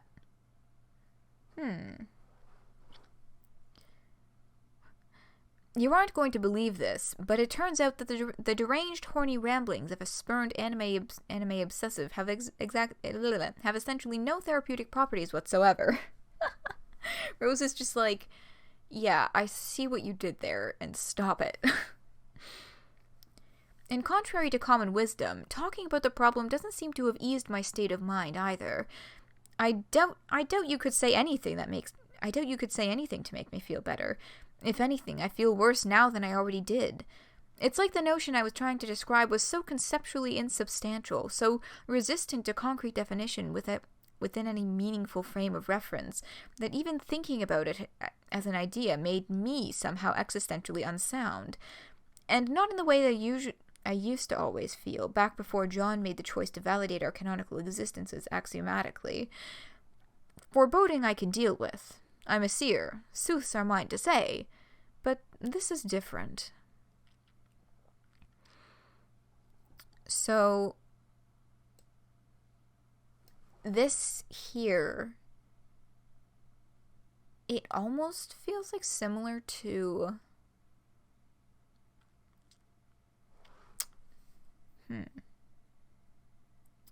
Notion I was trying... So, conceptually insubstantial. Resistant to concrete definition without any meaningful frame of reference, that even thinking about it as an idea has made me somehow existentially unsound. I'm trying to find the words for what this reminds me of. And I think it's something to do with the way they describe the flatness of the candy root, but we're in meat right now. So, like, it's almost like this feeling is like she's feeling the loss of truth, relevance, essentiality. And one of those, or any combination therein. That's kind of what this description reminds me of. The loss of her character. Yeah. Yeah, that kind of fits with it too. Well, if talking about it didn't help, maybe talking about how it felt to talk about it might just enlarge the problem geometrically. Fair point. Despite what she thinks, little by little Rose begins to feel her head clear of concern, semantically dubious or otherwise. Her understanding of my ascended existence doesn't include the degree of this meta-narrative potency, so her doubts as to my word's healing powers are understandable. I don't take it personally. For someone whose sense of self is so boundless and infinite as an ascended prince of hearts, the fact that I'm able to perceive something in any way other than personally might come as a surprise. But then again, taking things in stride is basically my whole deal at this stage. You might even call it my namesake. So Rose still has some of that depressed and lost vibe from the epilogues, which breaks your heart a bit. Yeah, like she got the robo body and, lost the physical condition, but she's still mentally... Ugh.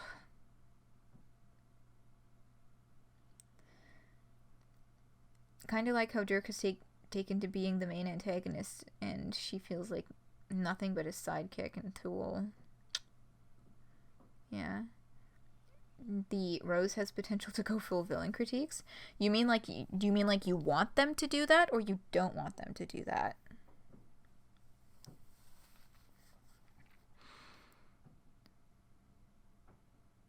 So, oh yeah, also this whole thing here about Rose not being aware of Dirk being able to, like, just do this is, like, a big yikes.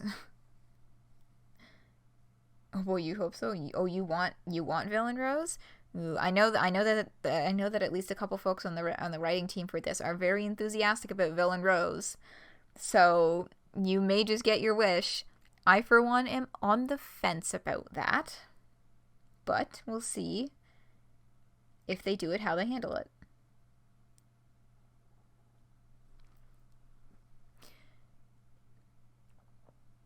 You just want Rose to not be depressed anymore, and going full villain feels like a good character evolution.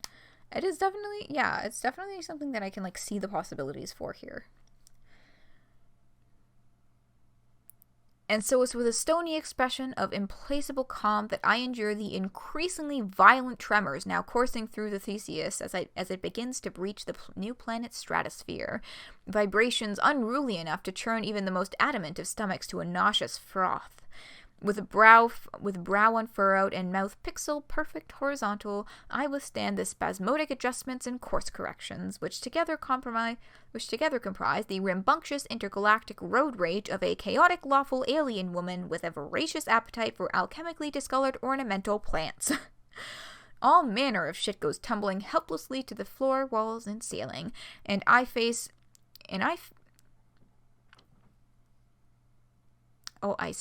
skipped a line there. And I don't even seem to bat an eyelid. Or maybe that's just because my shades are in the way. In the face of impossible stupidity, I am as unfazed as ever. Because while the external world roils and heaves and shits itself like nothing else, there's one thing I can always count on. As you know, I have many splinters. So many, I used to find it overwhelming to contemplate them all. Depressing, actually. It was a feeling I could never escape from. The feeling that my sense of self was limitless. That I was forced to exist as a small facet of my own potential while drowning in an ocean of my greater persona and all the terrible things I was fully capable of. I was trapped as a limited version of myself who was still burdened by the concern for what it meant to be good, struggling to keep himself from drowning in an overwhelming body of potential which had no concern for human morality whatsoever. But that struggle finally ended a few years ago. My head isn't fighting to stay above the water anymore. There isn't even a metaphorical head to speak of. I'm only the water now. It's proven to be an immensely comforting way for me to exist. It reminds me of the feelings I had during long nights alone, looking out over the dark ocean which surrounded me. The ocean that effectively raised me because nothing else was around to do it. During those lonely nights, I spent many hours wondering what would happen, what would even be the difference if I jumped in and never came up. If I simply disappeared. But now I finally have. I've disappeared into the infinity of myself, and I am magnificent.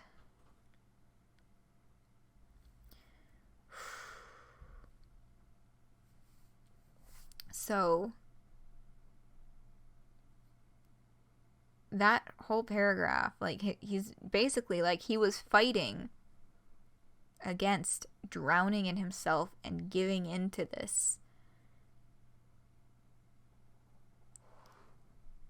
urge towards, you know, because he describes this ocean of himself as having no concern for human morality whatsoever. And it's just fucking, God, it's so sad because it's just confirming that this whole thing is he's just like given up.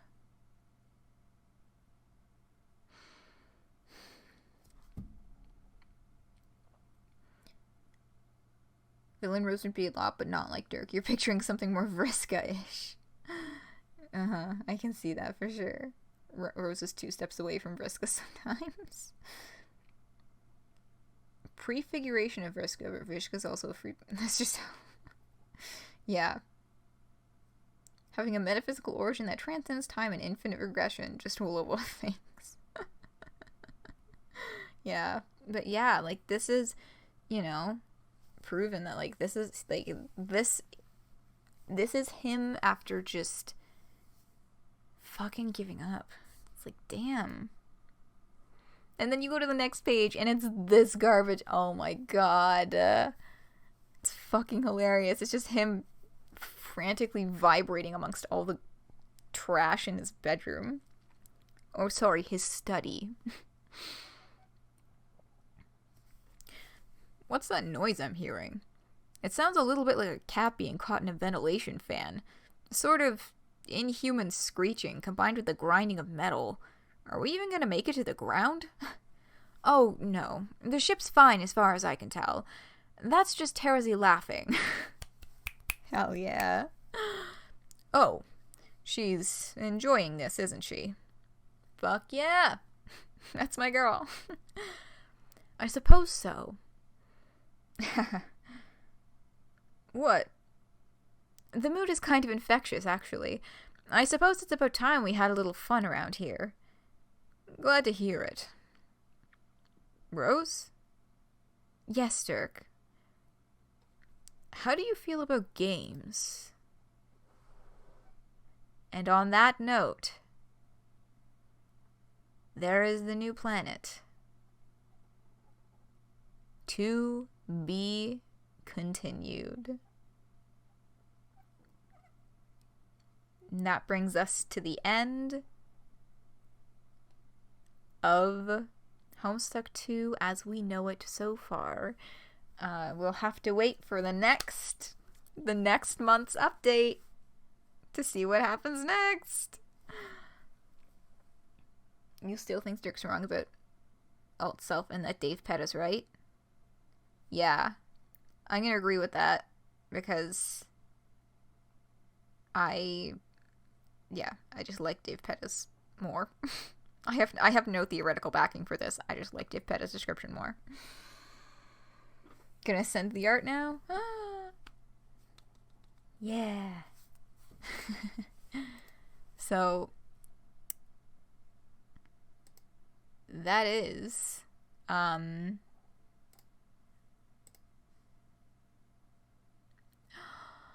Oh, I'm gonna fucking cry. Thank you so much. Is it okay if I put it on the screen?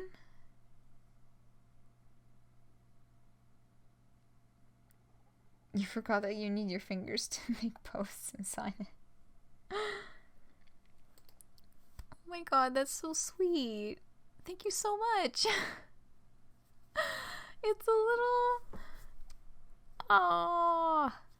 It's a little thing, because this is the week of the 2-year anniversary of my starting to stream. That's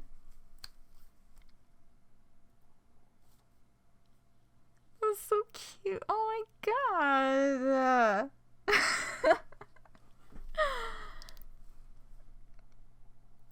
Thank you.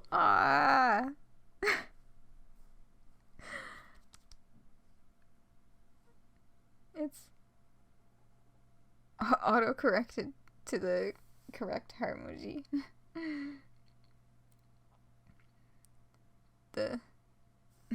the lesbian one. Wait, let me see this on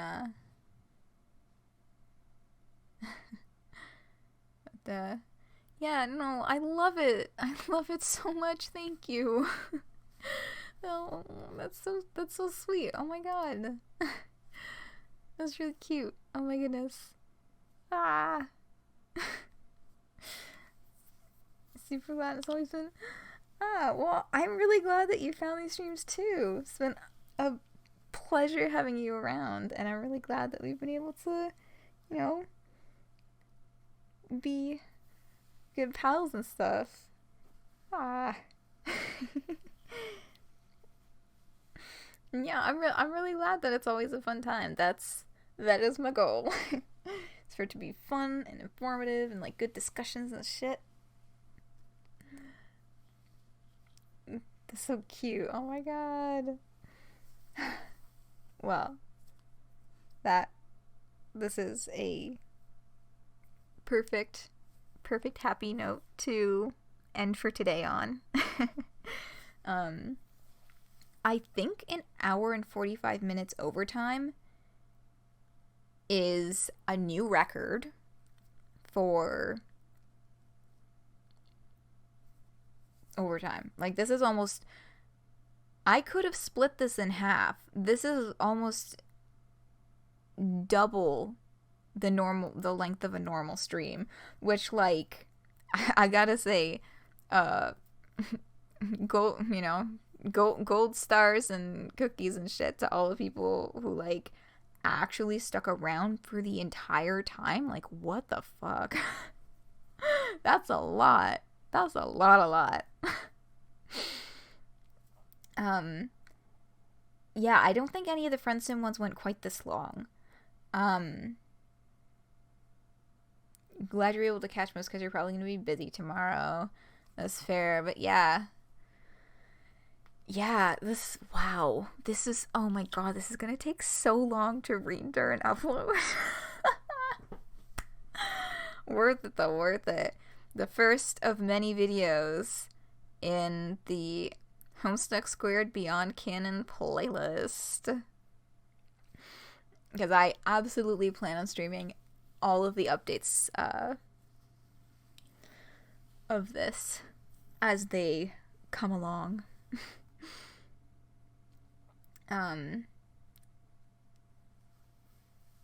Yeah.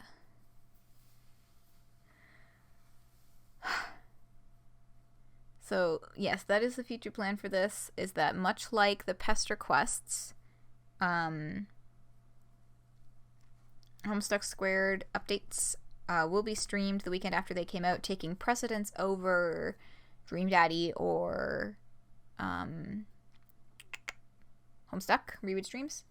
And if an update comes out on a Pester quest week, we'll have to navigate that when we get to it.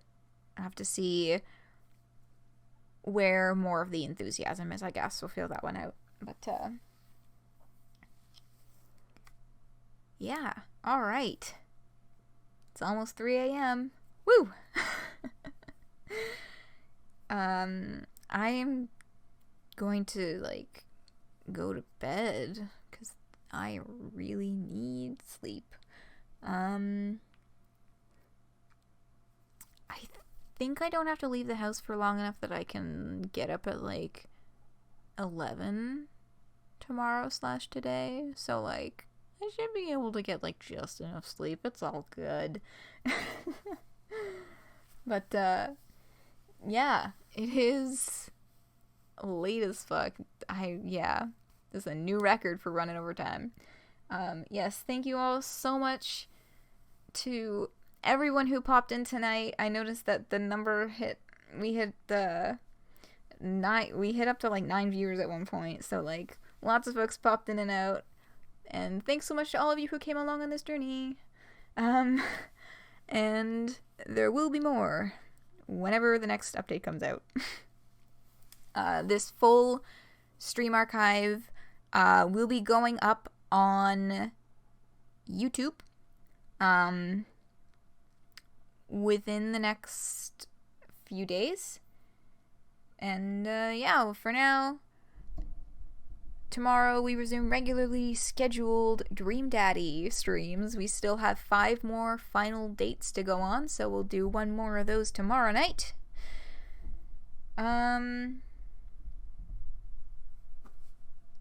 Yeah, that's what's up with all of that. So hopefully I will see some y'all folks back here tomorrow for that, because those are always fun too. Yes, Bridge, once again, thank you so much. This is super cute. I love it a lot. Thank you.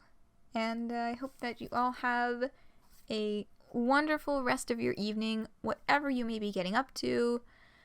And from me to all of you, happy 10/25 and good night.